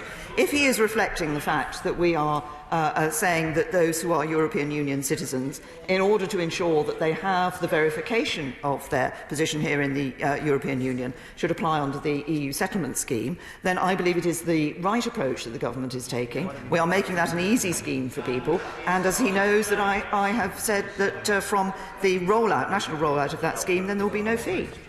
Clive Efford. The proposals from my right honourable friend on the front bench have the best prospects of securing a majority across this House, far better than her deal that lost, but that was voted against by 2/3 of honourable members. So isn't it incumbent on her to facilitate negotiations in cooperation with the front bench opposite and the European Union to see how much progress can be made amongst those proposals and then bring them back here to this House as they represent the best way forward? Say to the honourable gentleman that, of course, as I've indicated in my statement, we're continuing our discussions with the official opposition. But it is also the case that this House made clear what it is that it wants to see in order to be prepared to agree a deal. That was made clear in the amendment that was put forward in the name of my honourable friend, the member for Altrincham and Sale West, and that was approved by this House. Stuart Malcolm MacDonald. I'm sure that, like you, the Prime Minister is ferociously well read and will have read the 14th century masterpiece Divine Comedy, which is home to Dante's Inferno, the 9 circles of hell. The 8th circle was reserved for fraudsters. Isn't that where we'll find those from the referendum campaign who broke electoral law, deployed all kinds of political sorcery and false promise in order to win the referendum, and at this rate, I'm afraid to say, is probably where our own withdrawal agreement's going? No. Debbie Abrahams. It is absolutely clear. It's absolutely clear that the EU will not reopen negotiations to discuss the draft withdrawal agreement on the backstop or any other of the issues. And it's profoundly disappointing that the Prime Minister is pretending otherwise. It's also clear, as the Right Honourable Member for Beaconsfield and others have said, that we're running out of time, that the economy is stalling and that businesses are really floundering. So, in the interest of the country, Prime Minister, will you agree to extend Article 50? So first of all, say to the Honourable Lady that we are in talks with the European Union, so the premise of her question is, I believe, not correct. They are talking to us about what changes could be possible in relation to the backstop. So that's the first point. And as my honourable friend, the member for Wells, has pointed out, actually to complain about the impact on the economy of uncertainty and then to ask to increase the period of uncertainty is a contradiction. Jamie Stone. Mr Speaker, mention has been made of the different parts of the UK. I have the honour to represent the far north of Scotland. I suspect the House has gathered that by now. When I put it to the Prime Minister a few days ago that the European structural funds had brought great historic good to my part of the world, greatly benefited my constituents, it paid for new airports, roads, economic development, tourism, things like that. She referred me to the Shared Prosperity Fund. Mr Speaker, we are very scant on the detail of the Shared Prosperity Fund. Could I respectfully ask the Prime Minister to ask her officials to meet with myself and other interested members of Parliament to discuss what this fund might be and how it might apply to needy areas like mine? Can I say to the honourable gentleman, we're in the process of consulting and will be consulting on the nature of the Shared Prosperity Fund and the criteria with which that fund will operate. So I will ask relevant officials to meet with the Minister to meet with the honourable gentleman in the way he's requested. David Hanson. Police chiefs have told us yesterday that no deal will mean no access to DNA, no access to security alerts on terrorism, no access to the European arrest warrant. The Prime Minister's own deal will not give security on those issues over the next 2 years, pending discussions with the ECJ. So why is she undertaking this reckless action, and will she undertake a backstop on security? Thank you, honourable gentleman. The deal that we have negotiated on the issue of security is one that does provide. There are, as he knows, 2 areas where it doesn't specify the particular instruments that will be used in relation to access, for example, to criminal records, but it does specify that there will be that access enabled, and the discussions will be the form that that access takes. The deal we've agreed actually ensures we're able to continue the security cooperation with the European Union that has helped to keep us safe. Ruth Cadbury. Thank you very much, Mr Speaker. The Prime Minister said just now that she thinks that her deal is the best for the UK. So why won't she put her deal, why won't she put her trust in the UK people back for ratification? When you're elected. So, to the honourable lady, I refer her to the answer I gave to that question earlier. Mr Peter Grant. Thank you, Mr Speaker. The Prime Minister mentioned the meetings that she had with political parties in Northern Ireland, but she gave no indication at all of having listened to anything they had to say. Sinn Féin and SDLP could not have been clearer that tinkering with the backstop is tantamount to tinkering with the permanence of the peace agreement and cannot be accepted. Meanwhile, the Ulster Unionists, in a statement issued on the 7th of February, have said, as time is short, an extension to Article 50 must not be ruled out if a workable deal is to be reached. Can the Prime Minister tell us, is she listening to the majority in Northern Ireland, or is she still obsessed with following the orders of the minority, as shown by the empty benches of the DUP? When I was in Northern Ireland, I met the 5 political parties, I met representatives from civil society, I met businesses. They were making a variety of points in relation to the issue. One of the points that civil society was making particularly was the importance of the commitment to no hard border between Northern Ireland and Ireland in helping to ensure that the progress that had been made in Northern Ireland since the Belfast Good Friday Agreement would continue. Murray. Thank you, Mr Speaker. The Prime Minister, in her statement, used the phrase "hold your nerve" with regards to negotiations with the EU. But is she also not saying to the sensible members of her Cabinet, many of whom are sitting on the bench with her, that they should hold their nerve in refusing to take no deal off the table so she can run down the clock, come back to this House at the 11th hour and blackmail this House to back her deal? Yep. Precisely what you I say to the honourable gentleman that the choice that this House will face, and this choice will come at whatever point, but I believe it should come before the 29th of March, so we can deliver on the 29th of leaving the EU on the 29th of March. The choice that this House will face and members of this House will face is very simply whether they do want to leave with a deal or whether they want to leave with no deal. Because unless you stay in the European Union, the only way not to have no deal is to agree a deal. Brendan O'Hara. Since her drubbing in this House in January, the Prime Minister has sought to reopen the withdrawal deal. But in the last 2 weeks, the Austrian Chancellor, the German Chancellor, the Dutch Prime Minister, President of the European Council, the French President, the Irish Prime Minister and the President of the European Commission have all been absolutely unequivocal in saying they will not be reopening the deal. Yet the Prime Minister still acts as if it's all going swimmingly. So can she tell us which one of that group does she expect to blink first? Say to the honourable gentleman that there are also some of those that he has referred to who have referred to the need for us to find creative solutions in order to ensure that we can deal with the issue that's been raised by this Parliament. Adrian Bailey. Speaker, so far the Prime Minister's Brexit policy has involved transport arrangements with no ships, a facilitation arrangement in Northern Ireland with no facilitators, and a backstop arrangement that doesn't actually stop anything. On top of that, we've been promised meaningful votes that disappear like mirages as we get near them. When will the Prime Minister get real and recognise that only a customs union with the EU will sort the Northern Ireland border issue, protect our manufacturing and command a majority of this House? I say to the honourable gentleman that it is not the case that the only resolution of the issue of the border between Northern Ireland and Ireland is the customs union with the European Union. Rachel Maskell. Mr. Speaker, the government's own economic analysis, which was on the Chequers deal, not the Prime Minister's disastrous deal, demonstrated that our nation and the people of our country are going to be significantly poorer. Why does the Prime Minister think that without a customs union, that people on these benches, Labour MPs, are going to vote for people to be poorer by following her deal? Say to the honourable lady, first of all, I did make clear that the deal that the government had put forward was analysed in the economic analysis.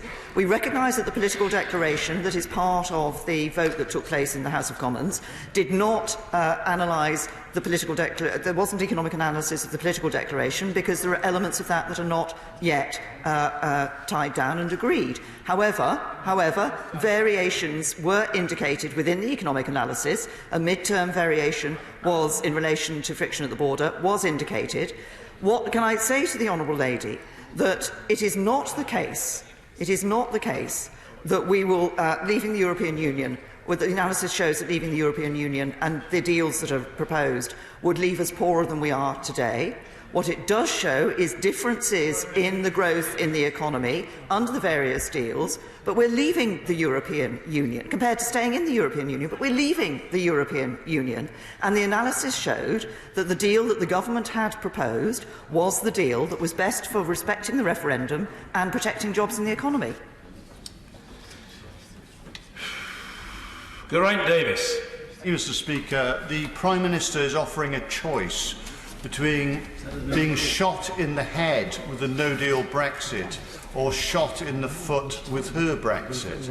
When will she realise that the best way of getting her deal through this House is with the proviso that it will be ratified by a public vote, when the public can judge between her deal and the existing deal staying in the EU, and if they opt for that, we'll save 2 years of the transition period and can get on with the jobs at hand.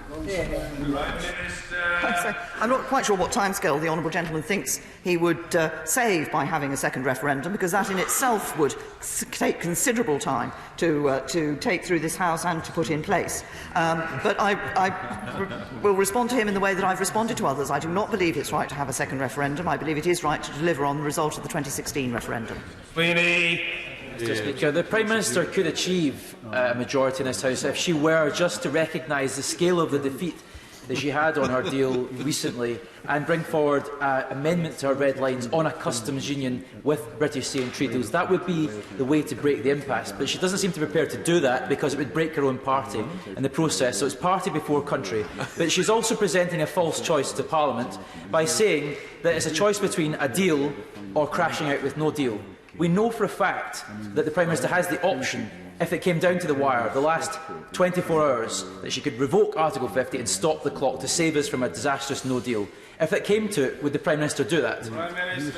Can I say to the honourable gentleman, he suggests that I revoke Article 50. Revoking Article 50 means going back on the result of the 2016 referendum. It's no good. It's no good the honourable gentleman shaking his head.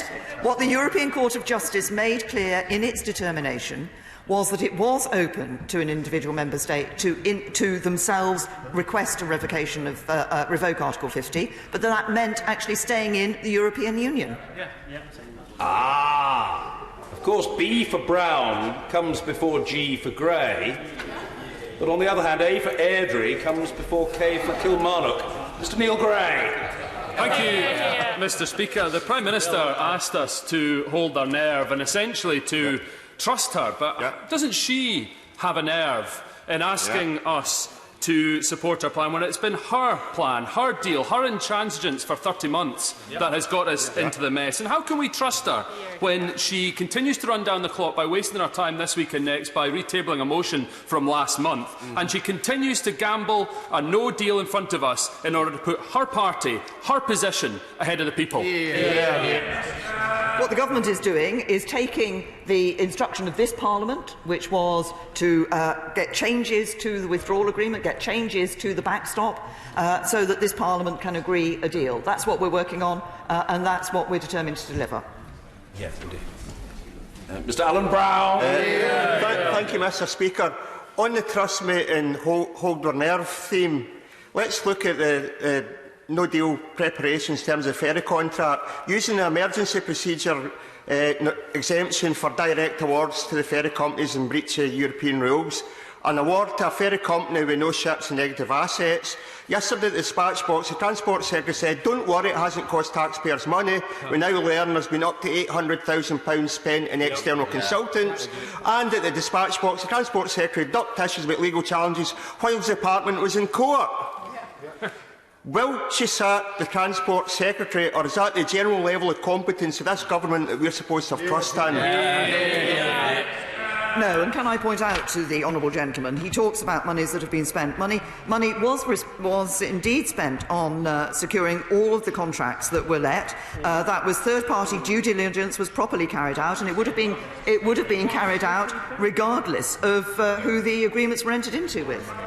Well, I'm grateful to the Prime Minister and to all colleagues. I have been advised that the Right Honourable Gentleman, the Leader of the Scottish National Party, has a point of order that relates to earlier exchanges, and if that be so, I'm happy to take it now. Point of order, Mr Ian Blackford. Thank you, Mr Speaker. I'm most grateful, although I rise more in sorrow than I do in anger. You know, we live through exceptional times, and it's one thing to hear the Prime Minister refer to having wanted to have this decided in December when she actually took it off the table. If that wasn't bad enough, when I pressed her on the issue of the economic analysis of her deal, she said, and I quote, "The government has published economic assessments of the proposals that have been put forward." And furthermore, she went on to say that I had perhaps inadvertently misled the House. Mr Speaker, that beggars belief, because if anyone has inadvertently misled the House, it is indeed the Prime Minister, because the facts of the situation are the Treasury published an economic analysis of Brexit in November, before the Prime Minister's deal, that in no way refers to the Prime Minister's deal. This goes way beyond spinning, but perhaps more importantly is that this House is going to be asked to vote on a proposition that we haven't been given the economic impact assessment on. So I'm asking two things. Firstly, can the Prime Minister perhaps correct the record from what she said earlier? And secondly, what options are open to us to make sure that we go through perhaps the most important vote that this House has taken place on, that we do have the facts of the economic assessment? And finally, it is the case in any of the Brexit assessments that were made by the Treasury that will be worse off than the current deal. That's the fact and the reality of the situation. The Prime Minister really has to earn some grace. I mean, the Prime Minister has been at the dispatch box for 2¼ hours and has answered all inquiries. She's welcome to return to the dispatch box if she wants in response to what's been said, but she's under no obligation to do so. Under no obligation to do so. Well, if she was, of course, the Prime Minister. Mr Speaker, I confirm what I said earlier was that the government put forward a deal An economic analysis was done on that deal. The political declaration, which is part of what was brought to this House, the Right Honourable Gentleman says that there was no reference to that in the economic analysis. The economic analysis indicated the variation that might be necessary or might be the impact as a result of the various elements of the spectrum of choice on friction at the border. That reflected the fact that the political declaration had not confirmed the point at which friction would or would not occur. That was in the economic analysis that was published before this House took the vote on the meaningful vote. Can I just... No. Can I very gently say to the Right Honourable Gentleman that I think for today honour is served. I was very happy to hear the Right Honourable Gentleman's point of order, and the Prime Minister has graciously responded. I don't wish to invest the proceedings with levity, but insofar as the Right Honourable Gentleman asks what can be done to ensure that all the facts are in the possession of the House at the point at which key votes take place, I don't suppose that the Right Honourable Gentleman is investing me with such powers to assure that state of affairs. I cannot, not least because one person's fact is another person's opinion. That is in the nature of political argument. All I would say, and I think another example of it has been provided today by the exchanges on this statement, for which again I thank the Prime Minister and all colleagues. This House will always have the fullest possible opportunity, institutionally and in terms of individual members, to state views, to pose questions and to extract answers. That's the best we can do, and my role is simply to try to facilitate that. I'm glad I think we finished on a reasonably harmonious note, and let's perhaps leave it there for now. Just before we move to the second statement, the Secretary of State for Digital Culture, Media and Sport has been in his place, patiently waiting the opportunity to make his statement. Perhaps I can just notify the House, as I have to notify the House in accordance with the Royal Assent Act 1967, that Her Majesty has signified her royal assent to the following acts. Finance Act 2019, Voyeurism Offences Act 2019, Counter-Terrorism and Border Security Act 2019, Tenant Fees Act 2019, Crime Overseas Production Orders Act 2019. Order. Thank you. Statement. The Secretary of State. Thank you. The Secretary of State for Digital, Culture, Media and Sport. Secretary Jeremy Wright. Mr. Speaker, thank you very much. Before I make my statement, with your indulgence, may I invite the House to join me in paying tribute to one of our sporting greats, Gordon Banks, who sadly passed away earlier today. One of football's finest ever goalkeepers and a vital part of England's World Cup winning team, his performances for club and country leave behind an exceptional legacy. The tributes we have seen in the past few hours are also testament to his personal qualities. A fierce opponent on the pitch, but a kind and generous man off it. Madam Deputy Speaker, I'm sure the thoughts of the whole House are with his friends and family. Madam Deputy Speaker, with your permission, I would like to make a statement about the publication of the Cairncross Review. And I would like to thank Dame Frances Cairncross for leading that review, along with the expert panel and officials who've worked with her to develop it. Madam Deputy Speaker, this review comes at an important time. In her report, Dame Frances paints a vivid picture of the threat to high-quality journalism in this country. There are now around 6,000 fewer journalists than there were roughly a decade ago. Print circulation of daily national papers fell from 11.5 million in 2008 to 5.8 million in 2018. And in this same time period, circulation for local newspapers has halved.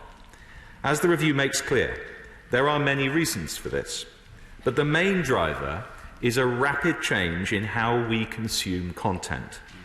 The majority of people now read news online, including 91% of 18 to 24-year-olds. And as this shift takes place, publishers have struggled to find ways to create sustainable business models in the digital age. As the review sets out, between them, Google and Facebook capture the largest share of online advertising revenue and are an increasingly important channel for the distribution of news content online. They also hold an array of data on their users that news publishers cannot possibly hope to replicate, which further strengthens their position in the digital advertising market. This combination of market conditions threatens to undermine the future financial sustainability of journalism. Even publications that have only ever been online are struggling. And this, Madam Deputy Speaker, should concern us all. Dame Francis notes that while high-quality journalism is desirable, there is one type of journalism that society and democracy cannot do without, and that is public interest journalism. That is the type of journalism that can hold the powerful to account and is an essential component of our democracy. It helps us to shine a light on important issues in communities, in courtrooms, in council chambers and in this chamber. This type of journalism is under threat, especially at the local level. The review cites numerous examples of what happens to communities when a local paper disappears.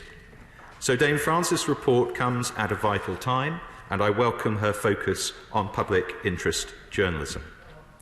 Madam Deputy Speaker, this is clearly an important issue, and I wanted to set out to the House today how the Government intends to respond. There are many substantial recommendations in this review. There are some areas where we can take them forward immediately, and other more long-term recommendations where we will be consulting with stakeholders about the best way forward. So first, the recommendations we're able to progress immediately. Online advertising now represents a growing part of the economy and forms an important revenue stream for many publishers. But this burgeoning market is largely opaque and extremely complex, and therefore it is at present impossible to know whether the revenue shares received by news publishers are fair. The review proposes that the Competition and Markets Authority conduct a market study into the digital advertising market. The purpose of this study would be to examine whether the online marketplace is operating effectively and whether it enables or prevents fair competition. It is right that policymakers and regulators have an accurate understanding of how the market operates and check that it's enabling fair competition. And I have today written to the CMA in support of this study. I will also urge Professor Jason Furman to treat the Cairncross Review as additional evidence as part of his ongoing inquiry into digital competition in the UK, which is due to be published in the spring.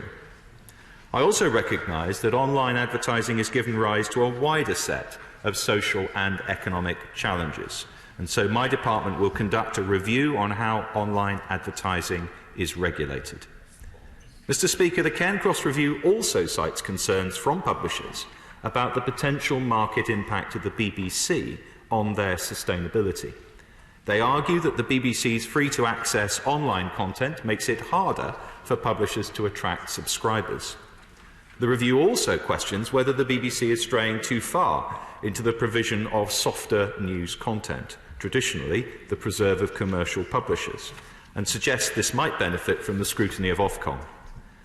Madam Deputy Speaker, let me be clear that the Government recognises the strong and central role of the BBC here.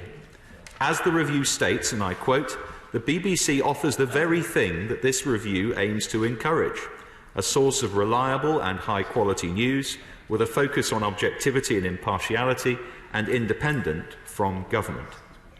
However, it is right that the role of the BBC as a public service broadcaster is appropriately transparent and clear. The review recommended that Ofcom should assess whether BBC News Online is striking the right balance between aiming for the widest reach for its own content and driving traffic from its online site to commercial publishers, particularly local ones. Of course, some of these questions were addressed as part of the Charter review process, but I have written today to ask Ofcom to look carefully at the review's recommendations and identify if there are any new concerns deserving attention. For instance, there may be ways in which the BBC could do more to drive traffic to commercial sites, particularly the local press. Another recommendation from the review was a proposal for two separate forms of tax relief for news publications. one of which is intended to bolster the supply of local and investigative journalism by enabling it to benefit from charitable status.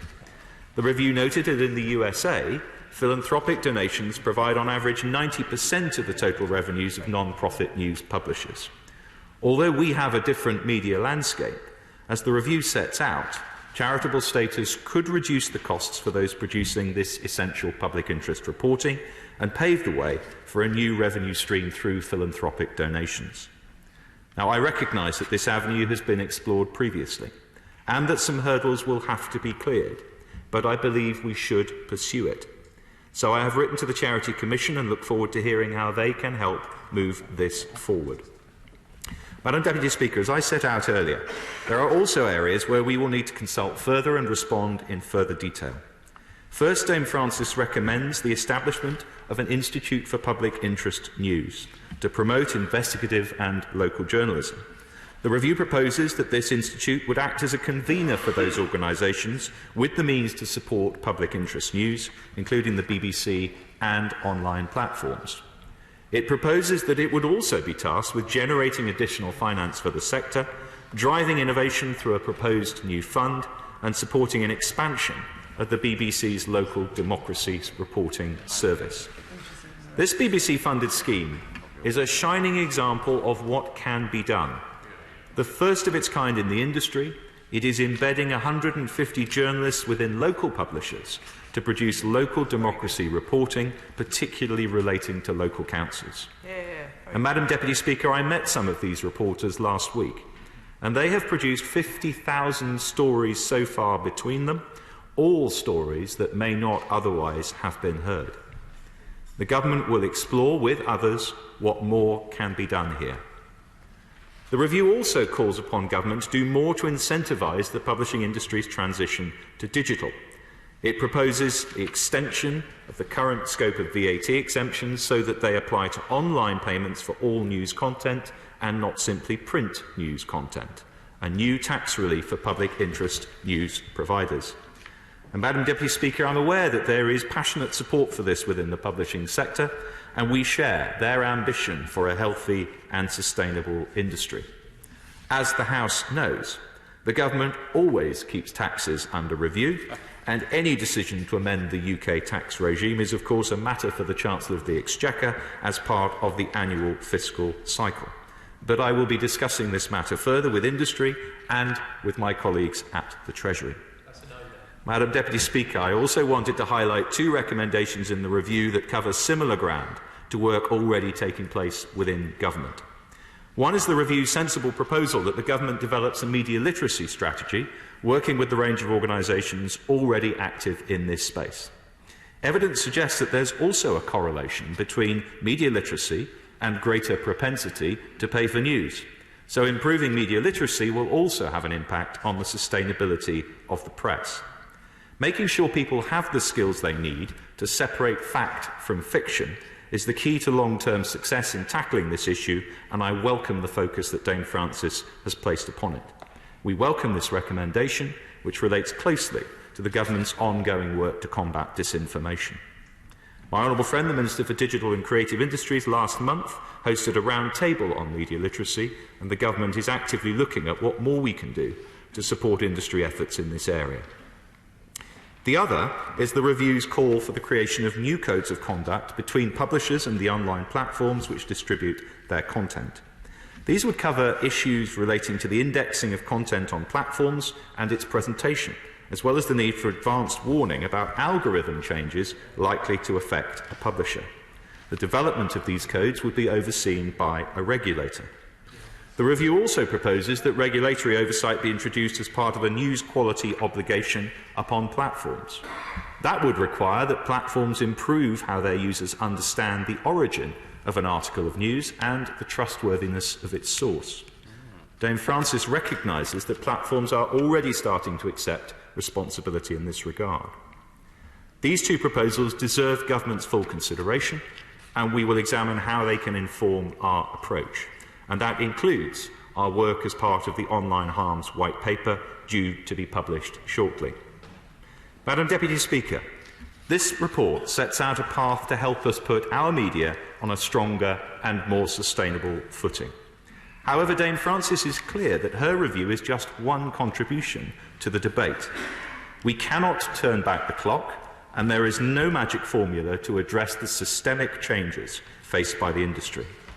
But it is the role of any responsible government to play an active part in supporting public interest journalism. We will consider this review's contents carefully and engage with press publishers, online platforms, regulators, academics, the public and members of this House as we consider the way forward. And I remain open to further proposals that may go beyond the recommendations or scope of this review. Madam Deputy Speaker, I know that this is an issue that is of great concern to members all across this House, and today's review is an important milestone. At the heart of any thriving civil society is a free and vibrant press. The Government, and I have no doubt the House, is committed to supporting it through changing times and ensuring it can continue to do its job.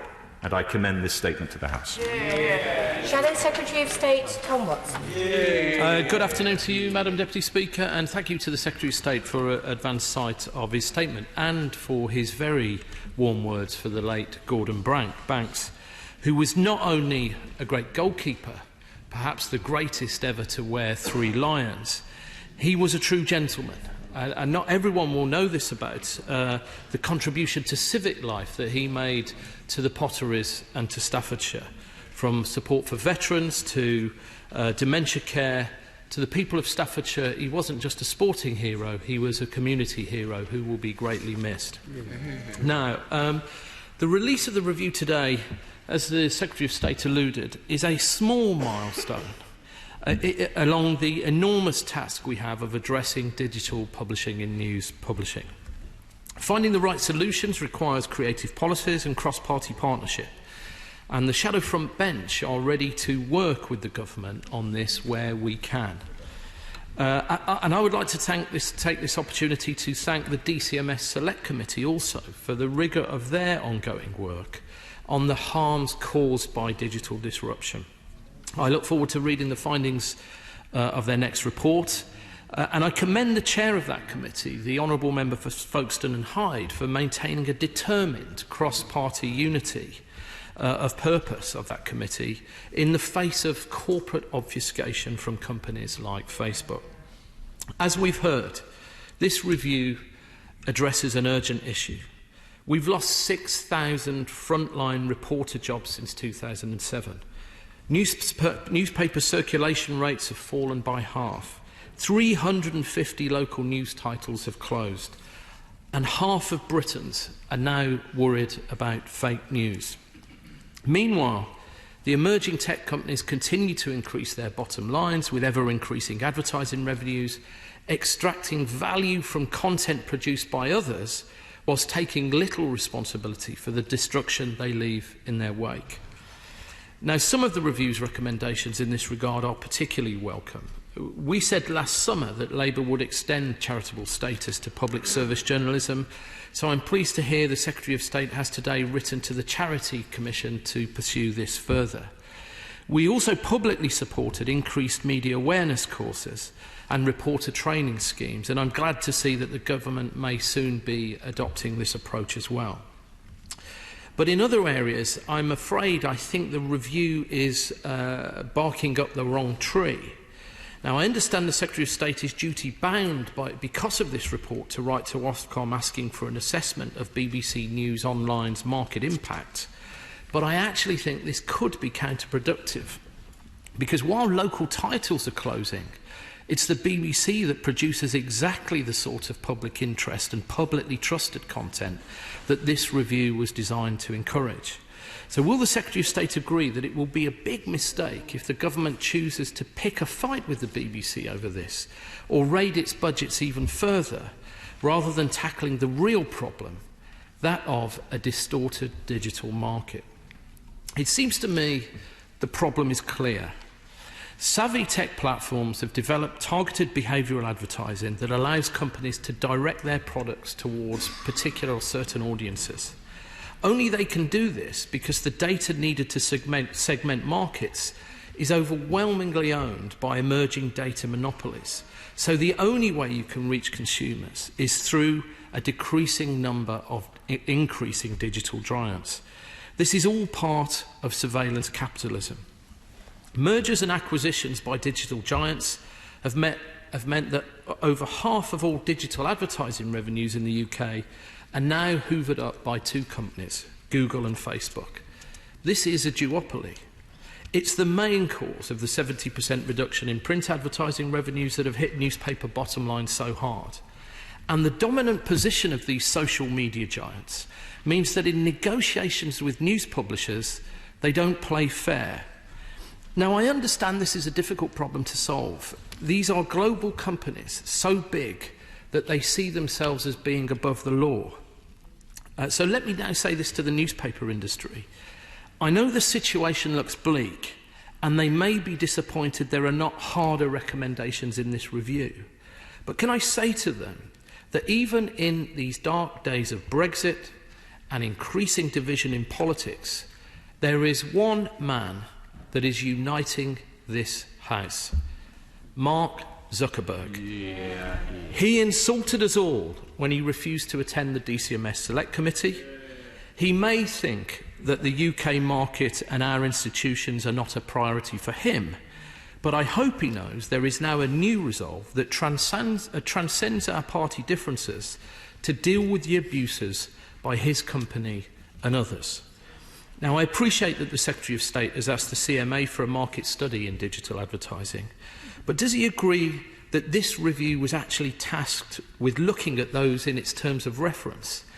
It's not the fault that the review has done this part of its responsibilities, but the reality is that commissioning the CMA to look at this kicks the can down the road again. And I think we need a bolder, quicker approach.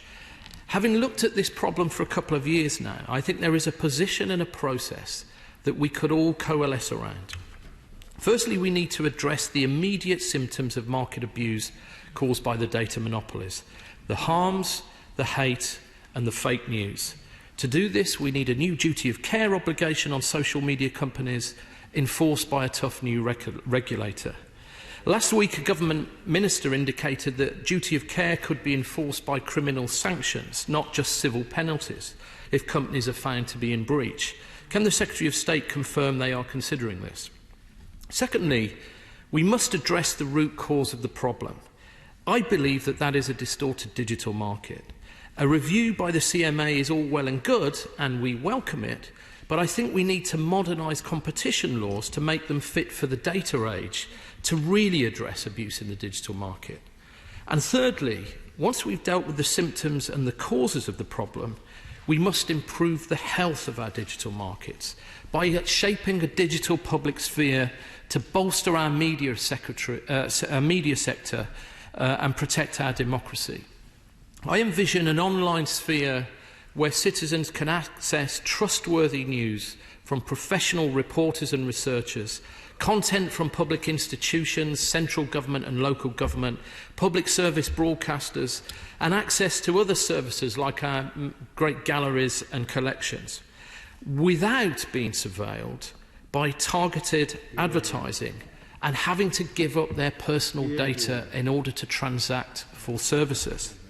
Now, I hope we can commit today to take our lead from the DCMS Select Committee and work in the spirit of unity to deal with the destructive dominance of the tech giants.